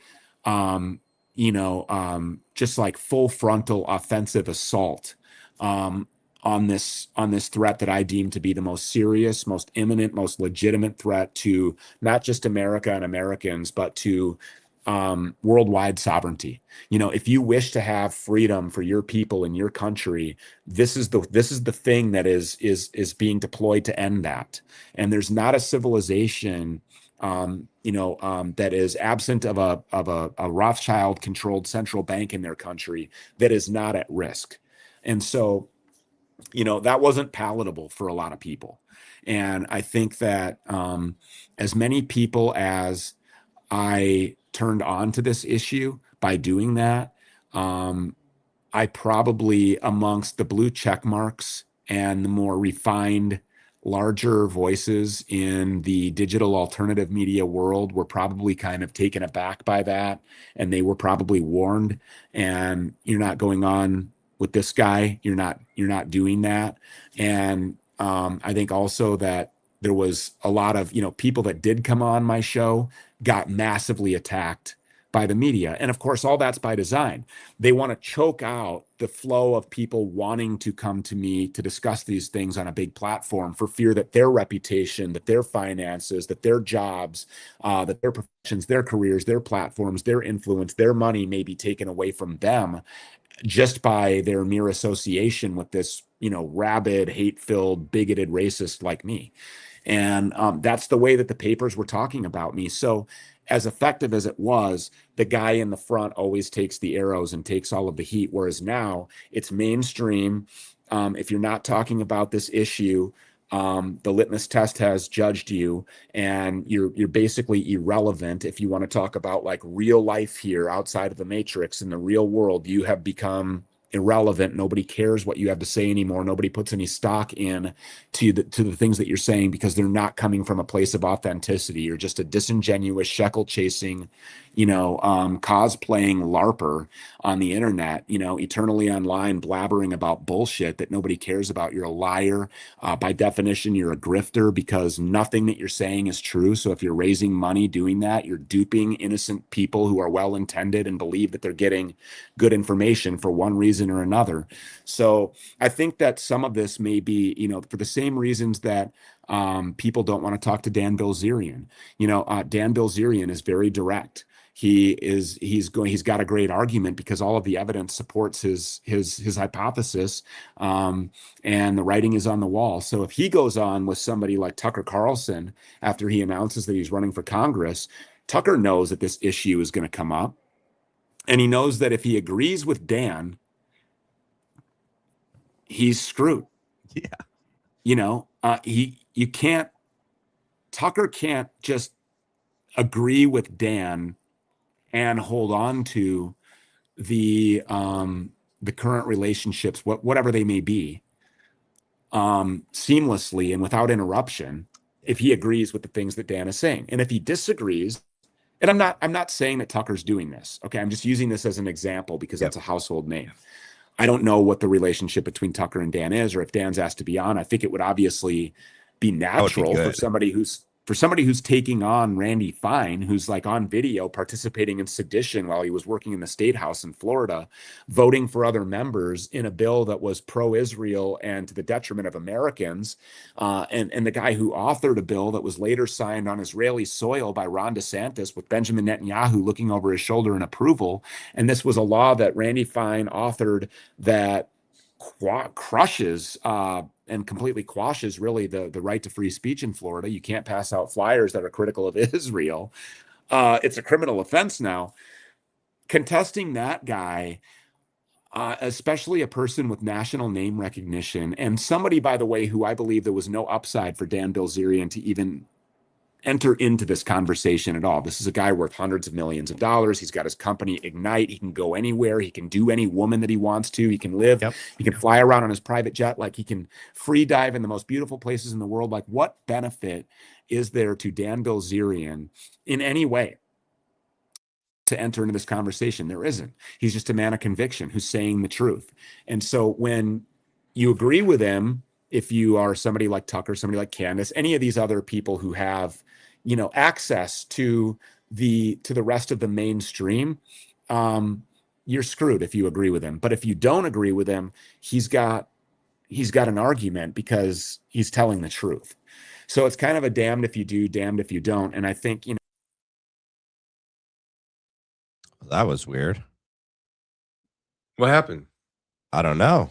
He didn't mean to do that. I didn't do that. He's totally gone out of there. He is. All right. Yeah. Sorry about happened? that. I think, it was, who, but anyway, so if, and I'm not saying that the same is for me, and I'm not bitching or complaining on behalf of Dan either, but I just know that there is a Rubicon that some people just won't cross. And I'm not saying that's why Tucker won't talk to me, but Tucker did kick me out of an event in Salt Lake City, Utah that he was having there with Glenn Beck before I could even get in there. It was before I released my film Occupied, and it was during my really go hard stage. Maybe that had something to do with it. Maybe it was Glenn Beck's decision. I was told that it was Tucker Carlson who said that I wasn't allowed in the event, despite the fact that I had an all access VIP behind the scenes backstage pass and all of that. And I was credentialed before I got there because I was an invited guest. And then I was asked to leave. So I never got the chance to personally ask Tucker if he would sit down and talk to me for the film, which I think his perspective would have been great. And also name recognition would have added a lot of marquee value to the film, which I didn't even charge for. I gave it away free. It's my pin post on X right now. We asked people to support it for the first like 3 days. We kept it on my locals so that people would pay for it to support the work that we're doing, Yeah. because I had been canceled everywhere else. So what am I supposed to do? You know, Right. but then you're a grifter Yeah. for doing those things. It's like you can't win. Yeah. But anyway, so those are my thoughts on that. I hope it's a coalition. I want these people to take it all the way. But again, I'm just a guy who judges people based on, you know, the fruits of their labor. Like, what are you actually willing to do? How far are you willing to go? You've got the most massive platforms all now together. You've got a group of people who the populace could really rally behind. And the world's not going to be saved by just those people that were sitting in that room taking that picture. It's going to be saved by us. It's going to be incumbent upon us. But knowing that you have cover and knowing that the message is going to be delivered to the masses, and having a conduit and a platform for that, turning it into the people's platform, is the only way that we can do this. Because, without unification at this point in time, there is absolutely no future for us. We need to repent. We need a spiritual revival. We need unity. And we need to be honest. People need to be honest with themselves, and don't hold on to like a person at all. You have to know what the truth is and be willing to allow that truth to prick some of your like core ideologies that you've held on to since a very young age, and realize that maybe you've made some effed up decisions in your life based on being duped. But if you were fooled, if you were misled, that's one thing. That's not your fault. But if you know that you were and you choose, then that is your fault at that point. To do nothing. Yeah, I agree. Matt, what is your thought on that politically? You have experience in like the political sector. What is your thoughts on the group and everything that Stu was just saying? Well, okay, so look, being in politics, I'm going to tell you something right now. The reason why my channel is called Truth Over Paradigm is because the right versus left paradigm is collapsing. People are seeing it. I learned the hard way. I supported Trump 3 times. Okay, I was duped, but I'm admitting that, I woke up really after he actually got elected, because I started seeing the stuff that he was doing. And I started digging more and more. And I'm going to tell you right now, it was the Charlie Kirk assassination that really did it for me. But Stu's right. We have a group coming together, such as MTG, Tucker Carlson. They're all kind of talking behind the scenes right now. People are saying it's going to be the third party, etc. Well, I'm going to tell you something right now. I don't trust it, because there is no political solution. And I'm seeing that. And a lot of my viewers see it. And what I think needs to happen is yes, there needs to be a revival in this country. People do need to repent. And I think there is no other way but a revolution. And if there was an end to the revolution in the beginning of our founding, I don't think that revolution ever ended. I think we're being tested right now. And this is the greatest experiment. And we're living 1776 out right now, and our founding fathers saw this day coming for us, and they warned us this would happen and that we would be ultimately tested. Really. Eisenhower warned us about the military-industrial complex. Don't you wish we would have heeded those warnings? Yeah. Beware of the military-industrial complex. Yeah, that's a famous speech. Matt, how much time do you got left? I got about I'm about minutes. out of time, fellas. All right, you're both good, okay? I can finish up without you guys, all right? Sounds good. Are you gonna before I go, do you want to read any of these chats? I don't know if any of them were directed at they are. me. They're directed at all of us. I would love for you to go through with you. I don't want to dip out if people That's are perfect. paying to ask a question or say something. I don't want to dip out before. Cool. That was the only thing I wanted to do with you guys before you go. Thank you so much. It says unmute Stu. He wasn't muted. Well, now he's doing it. Okay. BB's quick denial about Charlie Kirk came across more as a threat than a plea of innocence. The message was clear. Whoever turns against Israel eventually will get the same outcome. Yeah, I agree with that. Yes, absolutely. And, Yeah. I mean, the golden pager. And these things cannot be overlooked as if they were just like some sort of a slip up in messaging, or it was meant to be a kind gesture. He No delivered way. him a golden pager. Like, come on. The same pagers that killed people. Yes. It was a threat, 100%. Here, you could be next if you don't stay in line. And it's gold. It's funny. Hi, BLB crew. Tucci and Stu. Couldn't think of a better live to watch before I go offline. I'll observe the St. Michael's Lent, August 15th to the September 29th. I'll fast from social media and sugar. I'll miss you, but I'll see you on the other side. Thank you always. Will the Pope weigh in on this? It seems global. Maybe. I don't know. Weigh in on what? On the Charlie Kirk stuff, on the war? Like, I don't know. I mean, the Vatican is just it's just a captured entity. When was the last time that anything the Pope said made a difference in your life? Probably, I don't know, as recently as a GOP inquiry led by, Jim Jordan made a difference in my life, other than spending millions and millions of dollars to give us a fake dog and pony show out of Washington, D.C. while the changing of the guard takes place, a little window dressing change over here. Fauci pleads the fifth. He's out of here. Now we're on to the next thing. It's all fake and gay. Yeah. Here we go. Stu pouring out the truth at 100 miles per hour. YouTube is straight up stupid for not allowing him on the platform. You go, Stu. Are you like permanently? Well, they allow me to be here to do interviews. They would allow you, like if you took my kick stream and downloaded it verbatim and then just uploaded it to your YouTube channel and you're a monetized creator, you could actually monetize my name, my face, my show, my words, my likeness. I'm just not allowed to. It's part of their strategy to try to choke me out. They don't want me to be able to earn. I can't be in here getting super chats, I can't get paid for views by other advertisers and deals that YouTube does, but YouTube can profit off of me by allowing me to be on.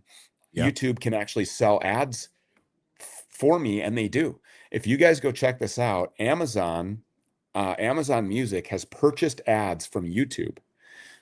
And what are the ads for? The Stu Peters Show.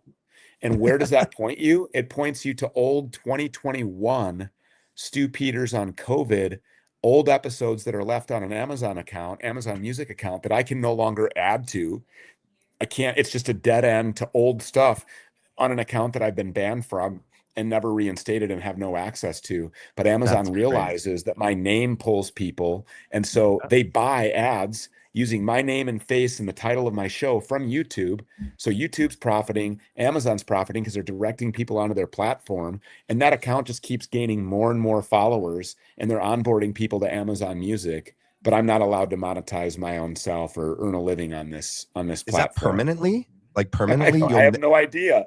They didn't give me an explanation. They restored my account after COVID because, everything that I was saying was true. True. Everybody kind of realized that the gig was Right. up on that biological warfare attack. So they let me back on, after everybody had already been maimed by their cocktail. And then just one day they sent me an email saying that they had noted objectionable content. And they didn't say they were banning me, but they did. And they didn't say if they were suspending me or for how long. They just I can't log into my account. Every time I try to, it gives me this 404 error page not found. And when I go start a new one, then it sucks because I had amassed a nice following. Yeah. And then if I go start a new one, they allow me to exist. I can be there until I go through the monetization stuff. And then once I become monetized, they just kick me off, and they call it ban evasion. So they admit that they banned me by citing ban evasion as their justification for banning me now, but they didn't originally ban me. They reinstated me and then just said that they found objectionable content. Isn't all content objectionable? I could object to anything that you say tonight.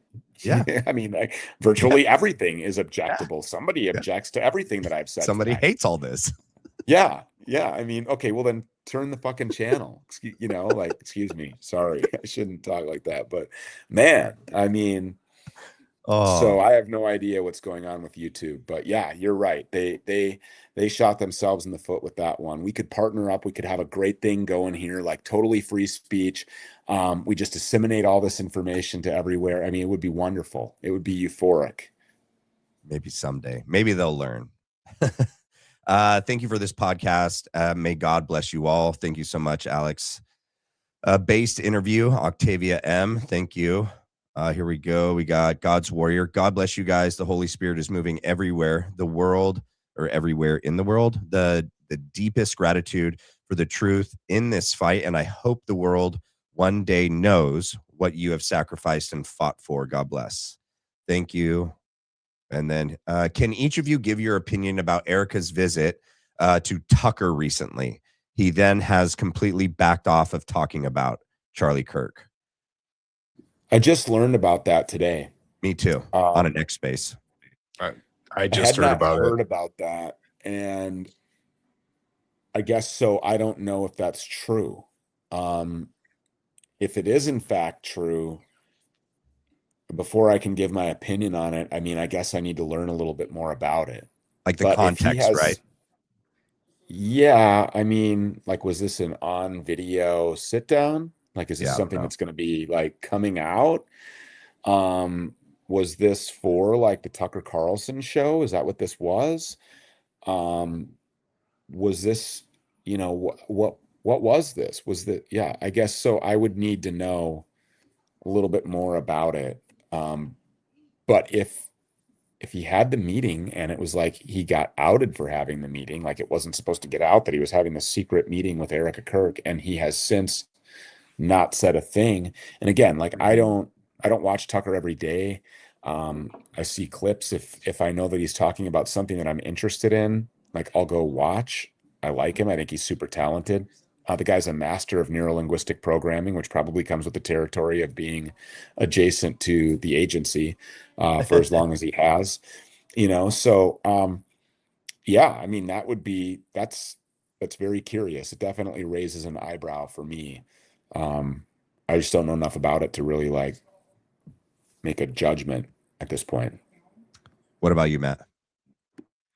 Same. I mean, I just learned about it just now. You just brought it to my attention. I'm going to need to know a little bit more, what the meeting entailed, what context was it in, before making, an assessment on that. I mean, we all know he wasn't allowed at Turning Point, last AmFest, but he ended up going anyways because they thought that it would be really bad PR if they really did kick Tucker Carlson out. So It would have been, all the normies would have gone nuts. That would have attracted way too much attention. Yep. yeah, So they had And the Ben chat on. is saying, that it was a private meeting. So yeah, That's what I don't know. thought. I'm gonna go, like I'm obviously gonna look into that. And Yeah. then I will definitely publicly have something to say about it. For When whoever was this cares to hear it. supposedly taking place? Like, when did they meet? What I heard was a couple weeks ago. So I've Okay. only like literally heard like 2 lines about this. And that's that it was said that a couple weeks ago, Tucker had a meeting with Erica Kirk. And what's that all about? Well, yeah, I mean, I'd like to know the same thing. So I guess that's my point of view at this point. I'm sorry, like I wish I had something to say, but I'm not going to just start spouting off until I have a little bit more context. Yep. yeah. I do like Tucker as well. I think he's a very intelligent individual, and I do watch a lot of his content and a lot of his interviews, and I haven't really written him off completely yet. And I'm just cautious because of how he has been pretty dead silent on his friend Charlie Kirk and everything like that. So, but Yeah, I don't know. I saw the chat too. Tucker's playing the long game. Okay, but if he is, we don't have a long time. Yeah. I mean, Come on. This 5D There- chess stuff's got to stop. Like There it's just is, there is something to be said about the group of people who he was sitting down with, who to me I consider to be people who are very capable, who are very knowledgeable, who are in on the know, who have seen it from the inside out. They know exactly what it is that's going on here. And if they don't say so, they're manipulators and they're liars, and they're cowards. They're all of these things. If they don't say so very directly, if they don't have, this is like, we don't have a long game strategy type of time frame that we're dealing with here. Yeah. Like all of the infrastructure is in place. It's like ready to be lockdown time. And if you thought COVID was bad, talking about that kind of lockdown, and I'm sure that everybody really understands the implications here. So if I understand that, then certainly, Joe Kent, who worked in the intel agencies, people like Tucker Carlson, who's been adjacent to that for a really long time. He's very seasoned in American politics. He knows how it works. Marjorie Taylor Greene, they just got her out of there. They threatened her kids. She said so. And when she contacted the president about it, he said, well, they'll get what they deserve, or if something bad happens to them, it's because of you, which is basically a veiled threat. As well, which is like, yeah, don't be doing too much. And why was she removed from Congress? Because she refused to remove her name from the discharge petition, investigating is, the guy that you call Jeffy Eppy, which it's just had me cracking up. And I understand that might be why my content is objectionable. Yeah. It's because YouTube. I'm just beginning. I'm trying not to get, So I know. Well, that might be why my content's objectionable, because I don't know, I guess, all the intricacies and the rules. Like I've had to be over here very carefully concocting my message and really walking that line here, knowing I got to respect your platform and I don't want to get you good. No, you're doing good. Rumble and Kick is like a whole nother world, man. So it's the wild west, Yeah. But the one thing I will say about Rumble, and I talked about this a little bit today with Jimmy Dore. I don't know if a lot of people know this, but Rumble is actually owned and operated by a guy called Chris Pavlowski is their CEO, who swears up and down that Talmudic Judaism is not his thing. I don't know, Pavlowski. I don't know that I believe that. I will say, though, that according to openly sourced SEC filings for Rumble, anybody can go verify this. You will see that with $100 million of stock, here comes Dan Bongino. That's a guy who's not very fond of me. He's blocked me on X. I've gone at him really hard. I'm banned from his chats. He's very aware of who I am and the things that I have to say. Another investor in Rumble is Howard Lutnick, the guy who belly chuckles behind Trump every time Jeffy Eppy is a topic of conversation. He took his kids there to the island, and his firm, Cantor Fitzgerald, which was in the World Trade Centers, but he was just, lucky, like lucky Larry Silverstein was lucky, I guess, that day he had an appointment that he had to take care of. You'll find BlackRock, you'll find Vanguard, you'll find State Street, you'll find the Carlyle Group, all of the private equity firms that are housed and headquartered on Rothschild Boulevard in Tel Aviv. So it's no surprise to me that although I had the largest organically grown Rumble channel in that platform's history, meaning that I never had any auto subscribe features. I never was featured on the front page. I never was even in the editor's picks. Nothing, never showed me any love despite all the millions of people I onboarded to that app. I don't believe that is, that's just something like an oversight. I think that's very intentional. So with Kick, I feel like, it's kind of a double-edged sword. It's a bittersweet thing because it's like it's a new start, it's a new beginning, and that's really frustrating because it takes a lot. Being suppressed, having blue check marks removed, having the algorithm shifted to push you to the farthest corners of the echo chamber over here, the slanderous attacks and defamation, the ad hominems that have been thrown at me, the hyperbolic, vitriol that's been published about me and all of these rags. It's been an uphill battle to gain the following that I have.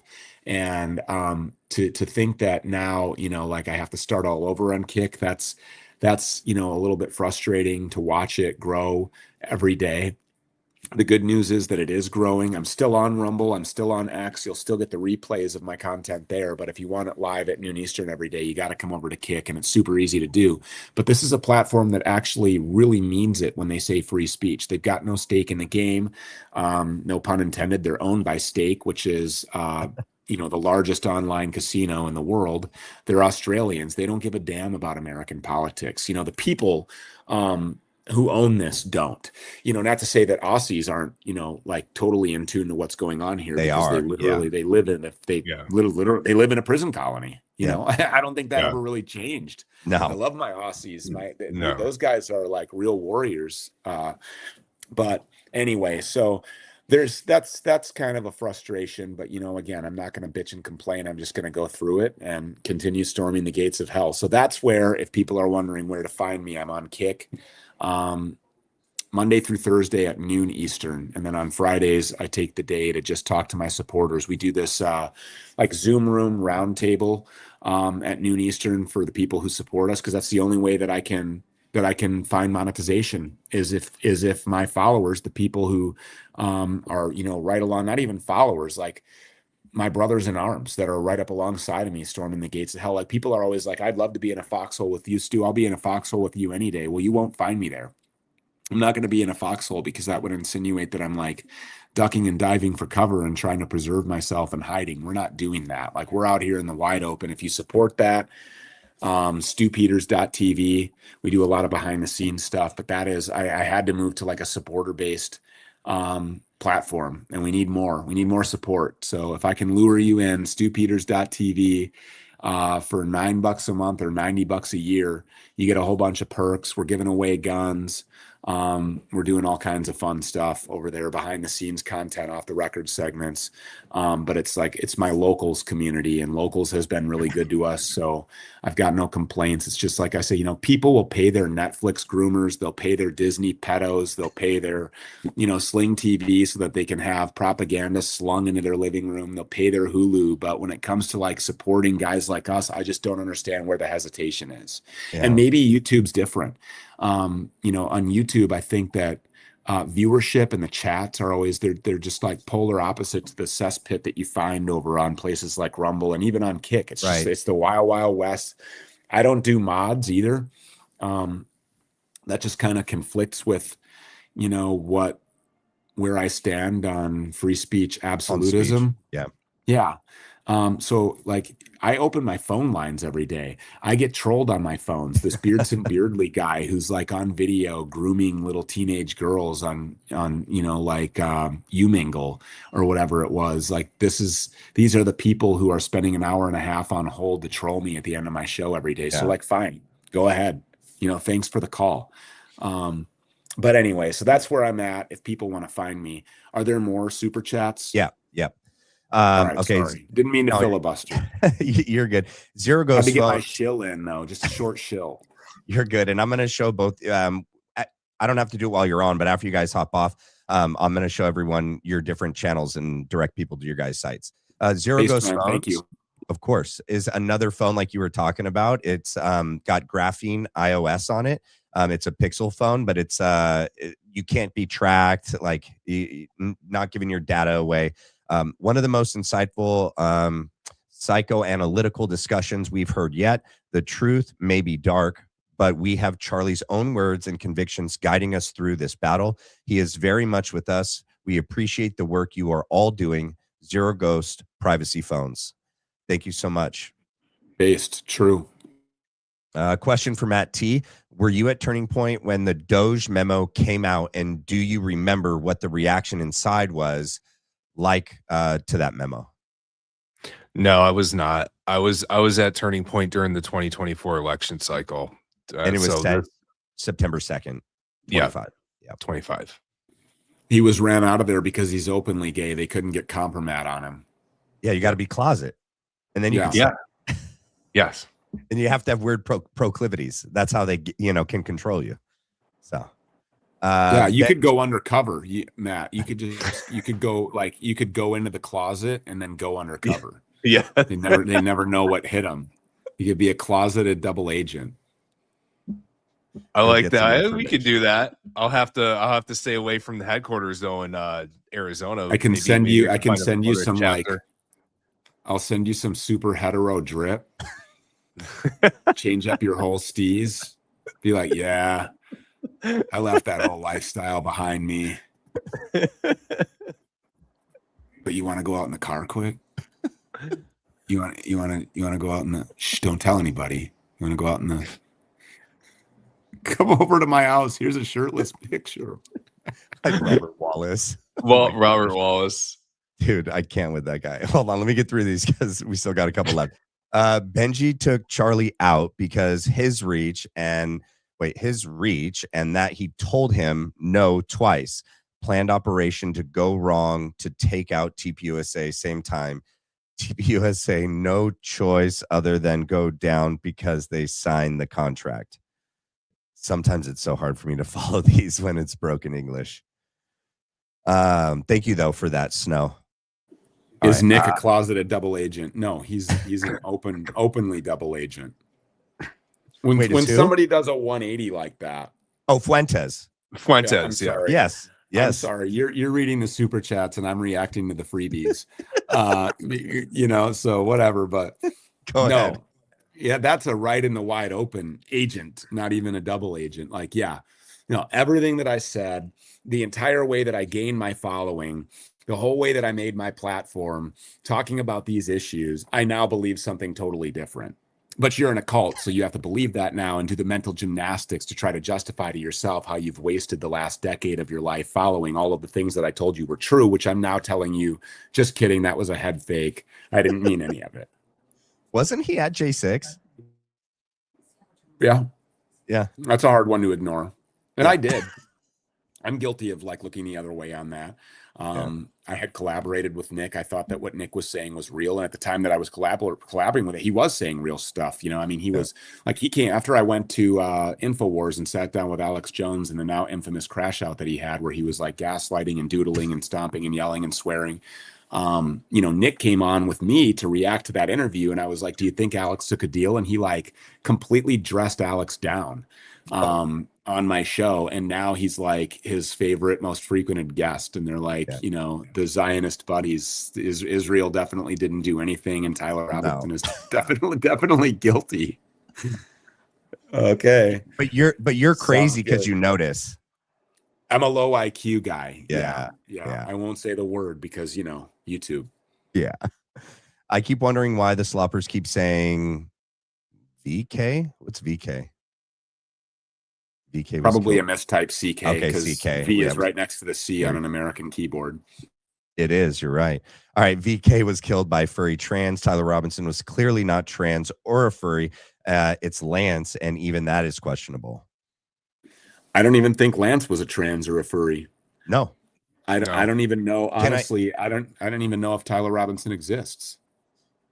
Yeah. I mean, at this point, let me ask you guys this.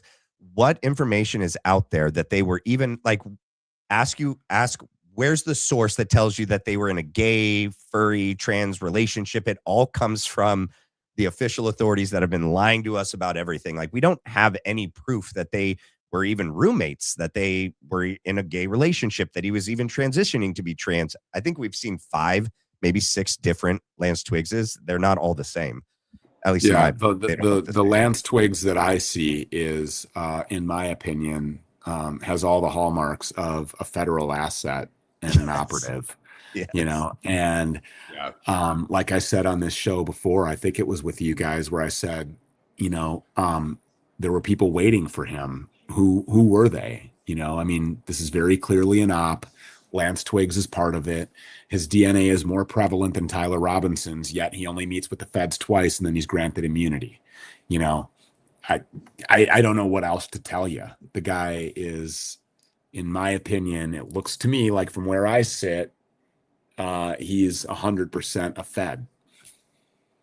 So in the 100%, the prosecution's bind over brief pretty much says that the main parts of their case against Tyler that should by themselves meet a probable cause is all of the confessions that he made, which are all the things that Lance Twiggs testifies to. We don't have any verification that the text messages are real, and even if they ever do, it's through Cellbrite. So okay, we got to question that. The Discord chats, none of them have been authenticated.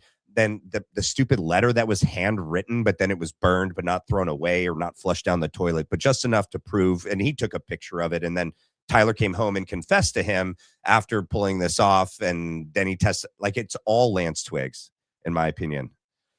Yeah.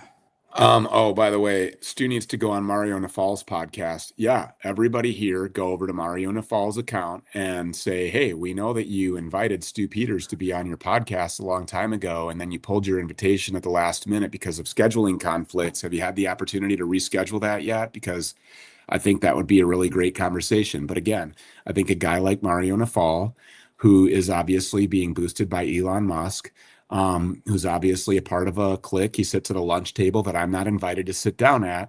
If he has a conversation with a guy like me, it would be the same as, say, a Tucker Carlson or a Candace Owens sitting down with Dan Bilzerian. There's no more plausible deniability. There's no way to say that I haven't had my attention directed toward this issue and that there isn't substantial evidence to back the claims that are being made on this show.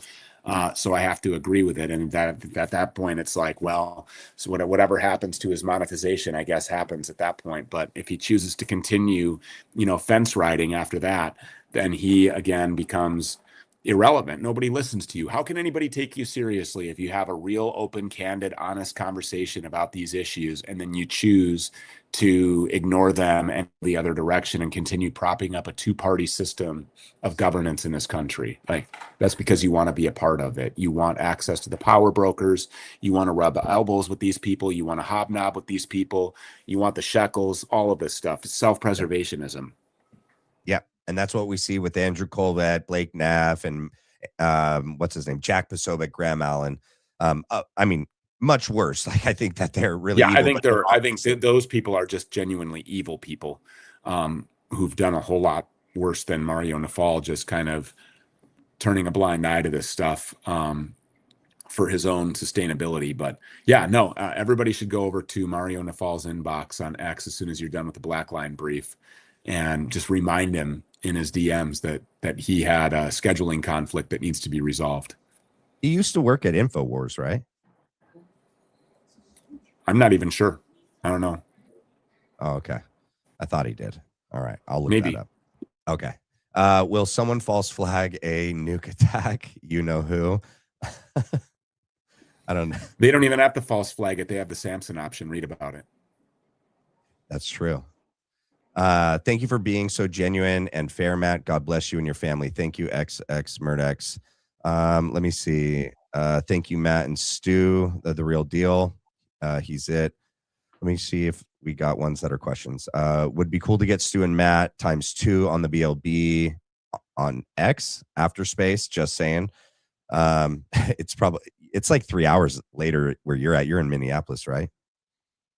Yeah. Yeah. And yeah, it's going on. You got to unmute me. You had me muted again. I'm just kidding. I'm just kidding. He's never censored me. It was me. Everybody will jump on you for that. I better not even joke like that. Nobody trusts anybody. He's like, oh, Matt's an op. He had good stew. Just that I know he was about to say the thing, and then he was muted. Yeah, no, it's going on midnight here, so I'm probably not up for an X space tonight, but I would definitely be down to do it any other time. When I can make it happen. I love open discourse, so I'm down anytime. Shoot me a text, let me know when you're doing it. If I can make it, I promise you I will. For sure. All right, let me get to the ones that have to do with with you guys. Charlie Kirk was unbribable, making his ideas extremely free of Satan's influence. Thank you, Zamet. We got Stu, please crowdfund Tyler a new defense team. Tracy, what do you think of his defense team? Well, so where I was at on his defense team is that up until this point, it hasn't been their time to shine. The preliminary hearings are, akin to a grand jury. This is the opportunity for the defense to hear all of the evidence and for the court to hear all of the evidence that the prosecution has against Tyler Robinson, for the judge to take it under advisement and, determine whether or not there's substantial evidence to push this on to trial and to hold him over. So I'm just gonna kind of, if you don't mind me taking a couple minutes to explain this. Go ahead. Yeah. And obviously, based on the evidence that we got Monday through Thursday during that week of preliminary hearings, nobody saw, the open and shut case. Nobody saw the definitely case closed. Nobody saw that damning piece of evidence because there isn't any. So that was really bad, obviously. So then they had to remove the cameras from the courtroom on Friday. And that's when you saw Don Jr. reminding everybody that the White House and that the federal government and that the law enforcement apparatus and that federal investigators, the full weight of the bureaucracy is behind Erica Kirk, is behind the Tyler Robinson's definitely guilty narrative. They sent Don Jr. in along with, it's the Epi, the Jeffy Epi phase one binder crew, Yep. they Jack. were Jack Posobiec, Benny Johnson, Shekel Tatum, all these Yep. guys. The chick, I forgot what her name is now. I don't even want to say the name wrong, but the female that was on the, I'm surprised that Chad Prather wasn't there. But you get all these guys, Glenn Beck, they're all pushing. They come out and they say that they saw the thing. Well, that's because nobody saw the thing, and they had a narrative control problem. And I just thought to myself, okay, well, the defense is probably taking this under advisement. It's hard to believe that that's not a criminal offense for them to come out and use their influence and platform and tell the mainstream press that they saw something that they absolutely didn't see, and that the judge allowed, that McGrath would allow for these people to make a mockery of his court and of the judicial system in this country, just wide open like that, willy-nilly in broad daylight. That is, just more evidence stacking into the already seemingly endless 6 million other reasons to justify or to be able to logically determine that the judicial system is completely occupied. But anyway, so we have all of this going on, and the defense team is quiet. So it's reasonable for people to say, well, where are they on their arguments? Like, why aren't they fervently fighting this? Why aren't they, introducing, John Bray's stuff? And, there's so many things. You don't even have to get into you don't even have to get into John Bray's stuff. You can literally just, there's so much. And then I just had to keep reminding myself, this is not their time to do that. And a lot of times the best strategy is to say and do nothing and just let them put all their cards on the table. That was their opportunity to do that. So the defense took that week to hear everything that the state is allowed to bring against Tyler Robinson, and there's nothing. Well, when that brief came out, the whole internet jumped on, well, they just admitted that Tyler Robinson did it. No, they didn't. That is a complete misrepresentation of what that brief was. But after having Octavia Levon on today and hearing her, what I consider to be a trusted, sensible analysis of this brief, she was showing some discontent with an opportunity that the defense had to bring in some arguments during that brief that were very simple, very obvious, and were not made. So I'm not a legal expert by any means. I would consider her to be one. And so kind of leaning on her judgment of all of this, I'm a little bit disappointed. But the caveat to everything that I just said is this. I think that if I were giving advice tonight, I would say that I would advise you not to get your hopes up for a Tyler Robinson mistrial, a Tyler Robinson acquittal, a Tyler Robinson innocent verdict, not guilty verdict. And I would expect, in fact, to get a guilty plea from Tyler Robinson to something that involves life in prison without the possibility of parole and the removal of the death penalty as a negotiating tool for that guilty plea. I believe that he's going to be railroaded. I believe that there are a lot of things that have been said, and I would suspect that very likely a lot of threats have been levied. I don't think that Tyler Robinson gets out and lives. I don't know that Tyler Robinson even lives to make it to trial, or that he lives long if he's sentenced to prison after he goes there for having committed whatever crime it is that they're going to draw up that they say in the commission of that crime led to the death of Charlie Kirk. Whether he was holding a firearm, holding a screwdriver, disassembling, changing clothes, limping around because he had the rifle shoved down his pants, any of this other slop, crap, BS, fake fairy tale bullshit that they want to throw at you, I don't think that any of that even has to play a part in any of this. If he committed any crime at all that day, in or around this situation, not even necessarily physically on campus, because I'm not even convinced that he was. Same. But if he committed any crime that day that they can say contributed to the death of Charlie Kirk, then they can get a plea to that crime, which ultimately turns into a plea to murder because it ended up with Charlie Kirk being dead. And unfortunate as that sounds, and maybe pessimistic as that sounds, I think it's just the only way that this can go forward. I don't see there being a way for him to be acquitted. I'm not trying to be black-pilled here, Yeah. but I don't think that it has to be taken that way either. Because I think that out of this, it's events like this, and maybe even the guilty verdict, maybe even the plea, maybe whatever it is that spawns revolutions, and Yeah. which, by the way, should not be a bad word. So Right. don't let the stigmatism that's been placed on a word like revolution or even militia, which are constitutional words, don't let that make you feel dirty, because that is what these people fear the most is Yep. is our organization. And that's why I continue. My message is unity and organization.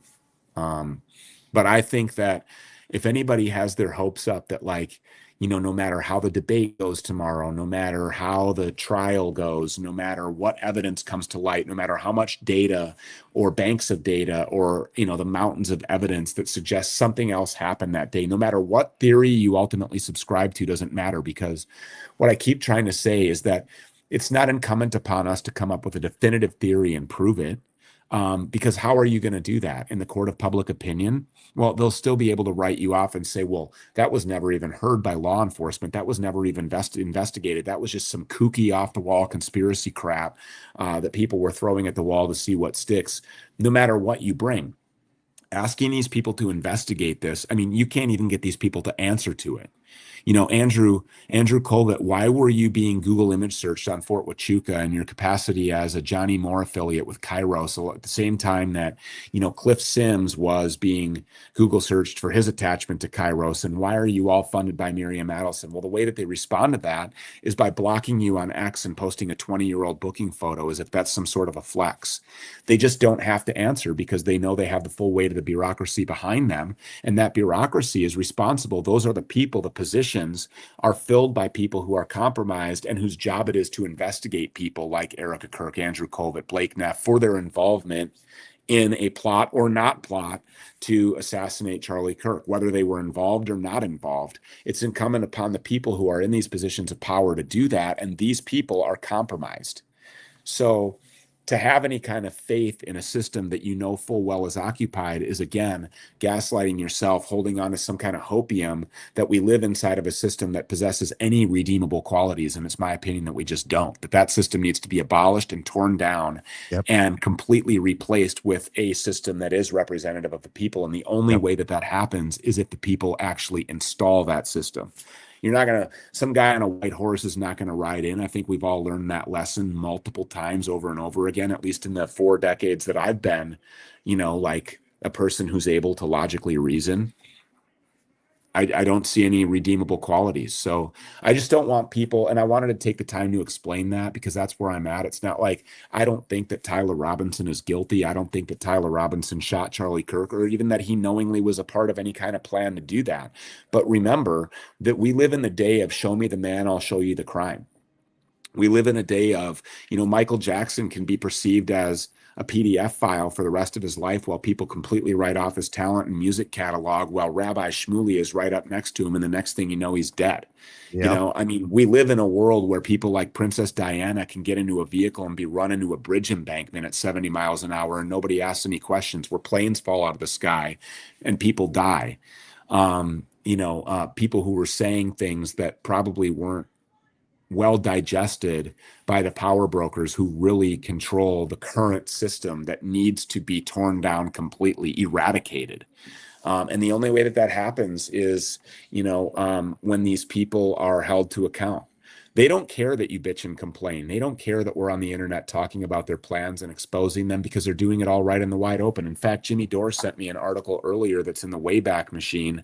People probably don't know about it. I'm going to give you guys the title right now because I think that everybody should read this, but they admit all of this.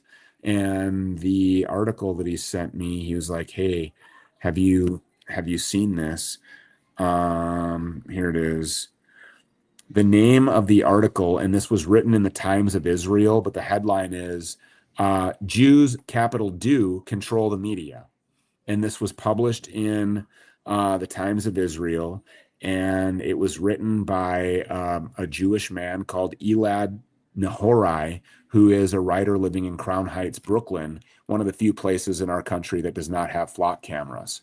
And this is what it looks like, and it's in the Wayback Machine. But you guys should definitely read this. This is not like a thing that anybody is trying to keep secret, other than maybe now because it's in the Wayback Machine. It's been archived. You can't access it otherwise. Now that the toothpaste is out of the tube, they're having a hard time putting that genie back in the bottle. So they don't want articles like this coming out. But this confirms that these people are willing to tell you what their plans are.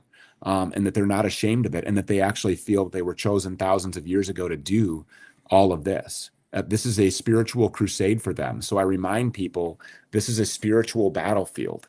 And so putting faith in a system that has irredeemable qualities through and through is like you're not being, absolutely honest with yourself. And I think that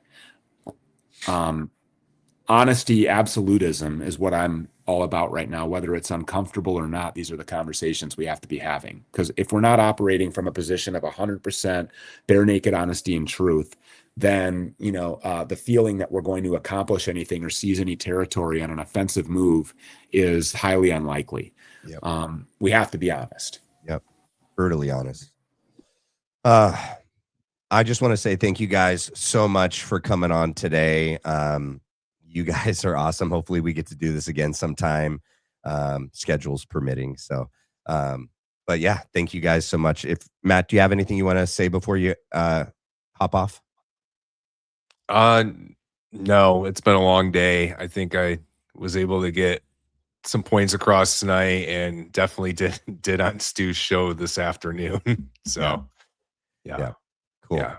And All right, everybody knows what happened this week anyways with me and Robert Wallace. So good. Yeah. Well, yeah. And you called in on my show. We did that live call in. So. Oh yeah, that's right. I forgot. Yeah. Forgot It's been a long week. So it has been a long week. Yeah. All right. Stu, Matt, thank you guys so much for coming. Okay. Thank you. And don't feel hopeless. I saw that in the chat. It just makes a person feel hopeless. That is exactly how you are supposed to feel by a system that's been weaponized against you in every way. I started to say they don't care when you bitch and complain. They do care when you become ungovernable and you don't recognize an illegitimate authority as having any reasonable jurisdiction over your life, your actions, your choices, the way that you move or choose to ignore that corporate crime syndicate. They should have no jurisdiction. They don't have any legitimate jurisdiction in your life at all. Do not feel hopeless. Like right now, we are at the precipice of a time in human history where we have probably more people in our army than anybody could ever imagine. If you look back, if you look at our history, if you look at the multiple factions, the way that people have been divided, I think that right now, more than ever, people are unified on this issue. And I see that as a very positive thing. So I'm not saying like get overly hopeful in a man, you can't do that. But we as a people, we as humanity, we are a very formidable opponent when we are unified.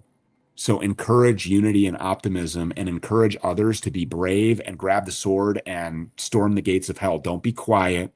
Nothing has ever been achieved in any great civilization which has been built by our ancestors in this country. And speaking about America, America only, because that's what I care about right now. This country was founded based on sacrifice against all odds. Let me remind you, these people were up against, it was a David and Goliath situation. I mean, there was absolutely no way that George Washington's army was going to win. They were outgunned. They were outmanned. Nobody supported it. They were the seditionists. Remember, they were the seditionists. They were the icky people that you're supposed to feel gross about recognizing as a legitimate authority. And against all odds, using guerrilla warfare, these people liberated our country. And it did not come without sacrifice. The worldly sacrifices that we have to make, that's a T in the road that you have to come to personally. And if you feel hopeless, that means that you've exhausted every single avenue and you've achieved no success.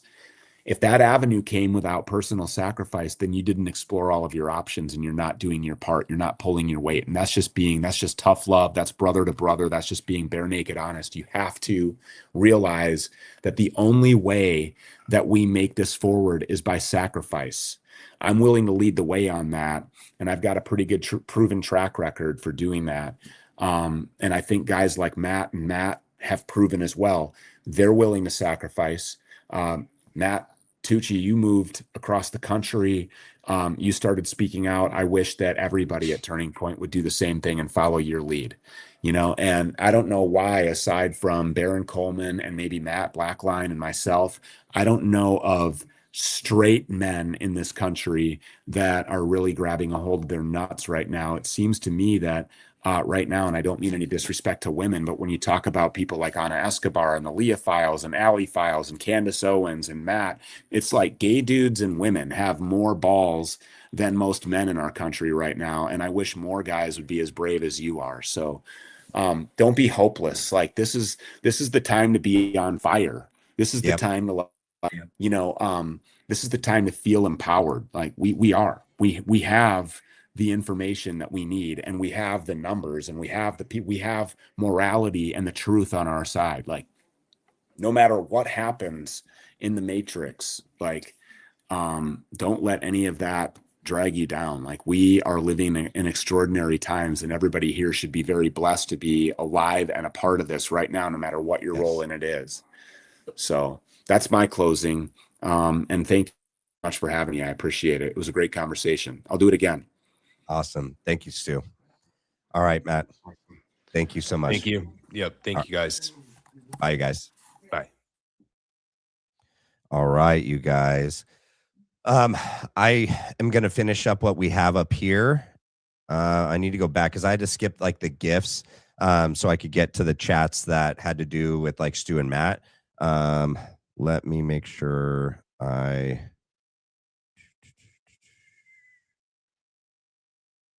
There we go. All right. Thank you so much for the gift, Lady Divine. And again, thank you for that. Common Sense Collective, thank you for the gift. Just Keeping the Faith, thank you for the party hat. And let's see. Our Love, thank you for the gift. What kind of car is that? Oh, it's a Corvette. I like the car. I like fast cars. I used to have a fast car when I was single and I was in the Marine Corps. And then I grew up and I got a family and I traded it in for an Outback. Our Love Seeks Truth, thank you so much for the gift. Let me make sure I don't miss any. Oh, no, there were some new ones down here. Please do an after party instead. You are above live streaming another creator's content. Candace deserves the views. It's her intellectual property. What are you talking about? Please do an after party instead. You are above live streaming another. Oh, you're talking about the live that I'm going to do tomorrow of Candace's show. Candace deserves the views. She's going to get the views anyway. What are you talking about? It's her intellectual property. Thank you for the advice. Duly noted. Appreciate it. Stu. Oh, some of these they were down. I'll tell Stu. Whimsisms. I'm going to tell Stu you were his third follower on Kick. Whimsisms.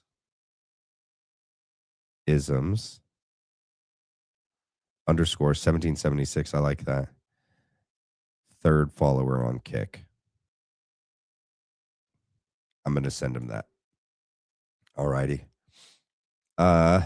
We need this trio on more often. Matt Clean. Thank you, Andrea Schultz. Always be true. Stu, have you explained your Pray for Candace Owens call? I don't have X, but saw that clip some time ago. and looked really concerned. I'm going to write this down always. I was trying to also, you guys, balance. Matt had to go. I was trying to get through as much as I could while still. I'm going to write this down, always be true, so that I can send it to him and get his response for you, okay? And I don't know what it is. I make it to a certain part of the night, and now my nose, my congestion is back, and I can't breathe through my nose. Shmooly is intertwined with RFK, CK, and most of the politicians. What a coincidence. Jewish supremacy. Yeah, that guy's bad news, dude. Stu, do you think the Miami condo collapsed because of McAfee being killed 3 hours before and saying he left his dead man switch there, than the IDF being the one to clean it all up? I heard about that. I also was on an X space with this guy that does like stuff, like geological stuff, like LiDAR scans, and he works for companies that does LiDAR scans that tries to find, and it may not be LiDAR, but like LiDAR, where they scan for under pockets of water, and then they like frack. They can like horizontally drill and frack, even if like that pocket of water is like underneath a building or underneath a freaking house, but they'll be like drilling from miles away, and they'll take the water out, which creates this massive hole. And then boom, like a lot of these sinkholes that are happening around the United States, it's because they are stealing the water so that they could use them for like data centers and other things like that. Thank you for the gift. Bad as AF show, guys. Live after show chill on X starts in approximately 5 minutes. Come join us when BLB is finished up. Thank you, Mystic. Man, I hope I start feeling better by tomorrow morning. Thank you for the gift. Thank you so much for the gift. I think I got through all of them. Let me make sure I got through all of them. Yes. Cool. I sure did. All right, you guys. I made it through everything. Oh, yeah, I need to put this up if I'm going to do this part. All right, you guys, if you haven't done so already, because I haven't even checked what we're at, can you guys please do me a favor and hit the like and the subscribe?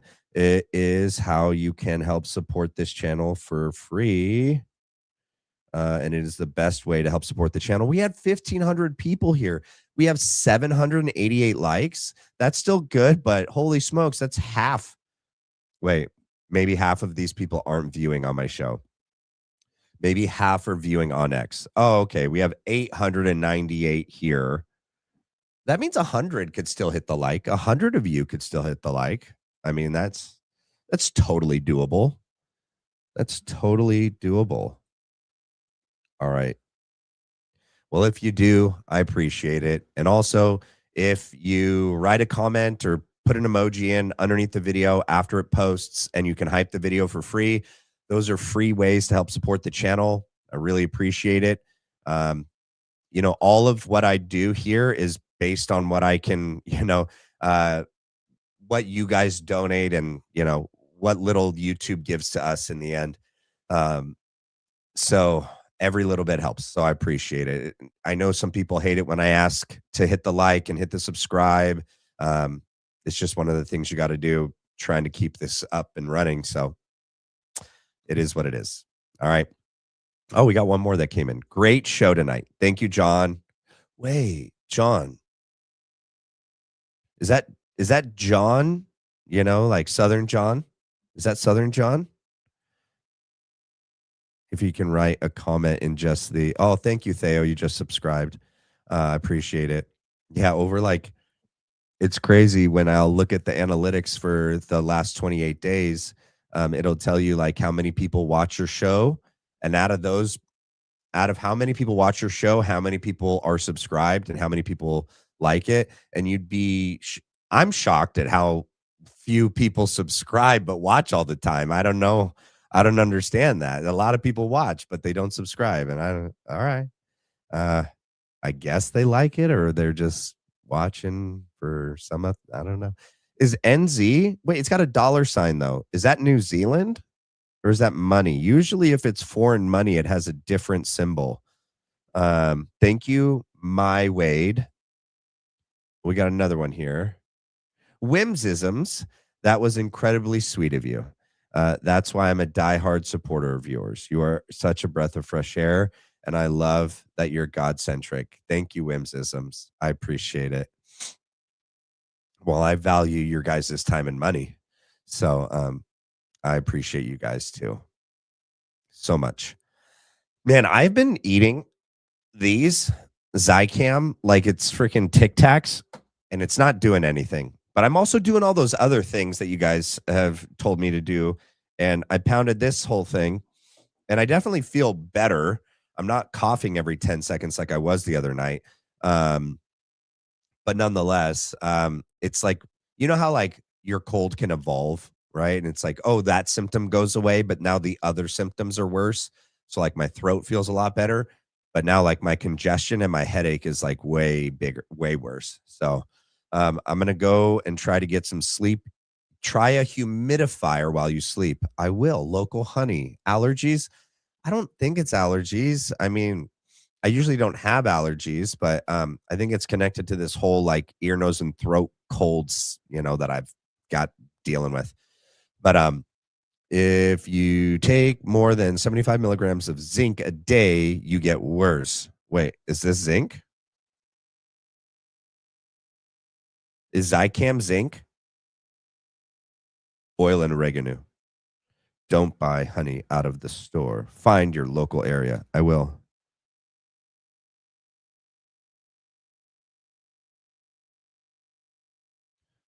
It is zinc. How much is each one? 25. 25 is 50. Wildfire smoke. Yeah, it doesn't help. There's been a lot going on that as well. Okay, so I should never eat more than 3 of these a day. All right. Well, that's good to know. Maybe that's why I've had a headache. Read the fine print, Matt. Come on, bro.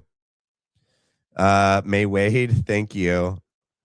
Is it not letting you write any words? I don't think it's letting you write any words. That happens. Yeah. All right, you guys. Sinus rinse for sure. Tamara. No, I'm totally sober. I can't do what you said, Tamara. I've been sober off everything since 2018. And in fact, just the other day, because of something personal that maybe I'll share later down the line or on a members live, I've completely cut caffeine out as of 3 days ago. And but yeah, so all right, you guys. Love you guys. God bless you guys. Have a great night. Thank you for another episode of the Black Line Brief. I'll see you guys here in the morning for the live watch party together of the Candace Owens and the Andrew Wilson debate at 7 a.m. Pacific Standard Time. Love you guys. God bless. Bye.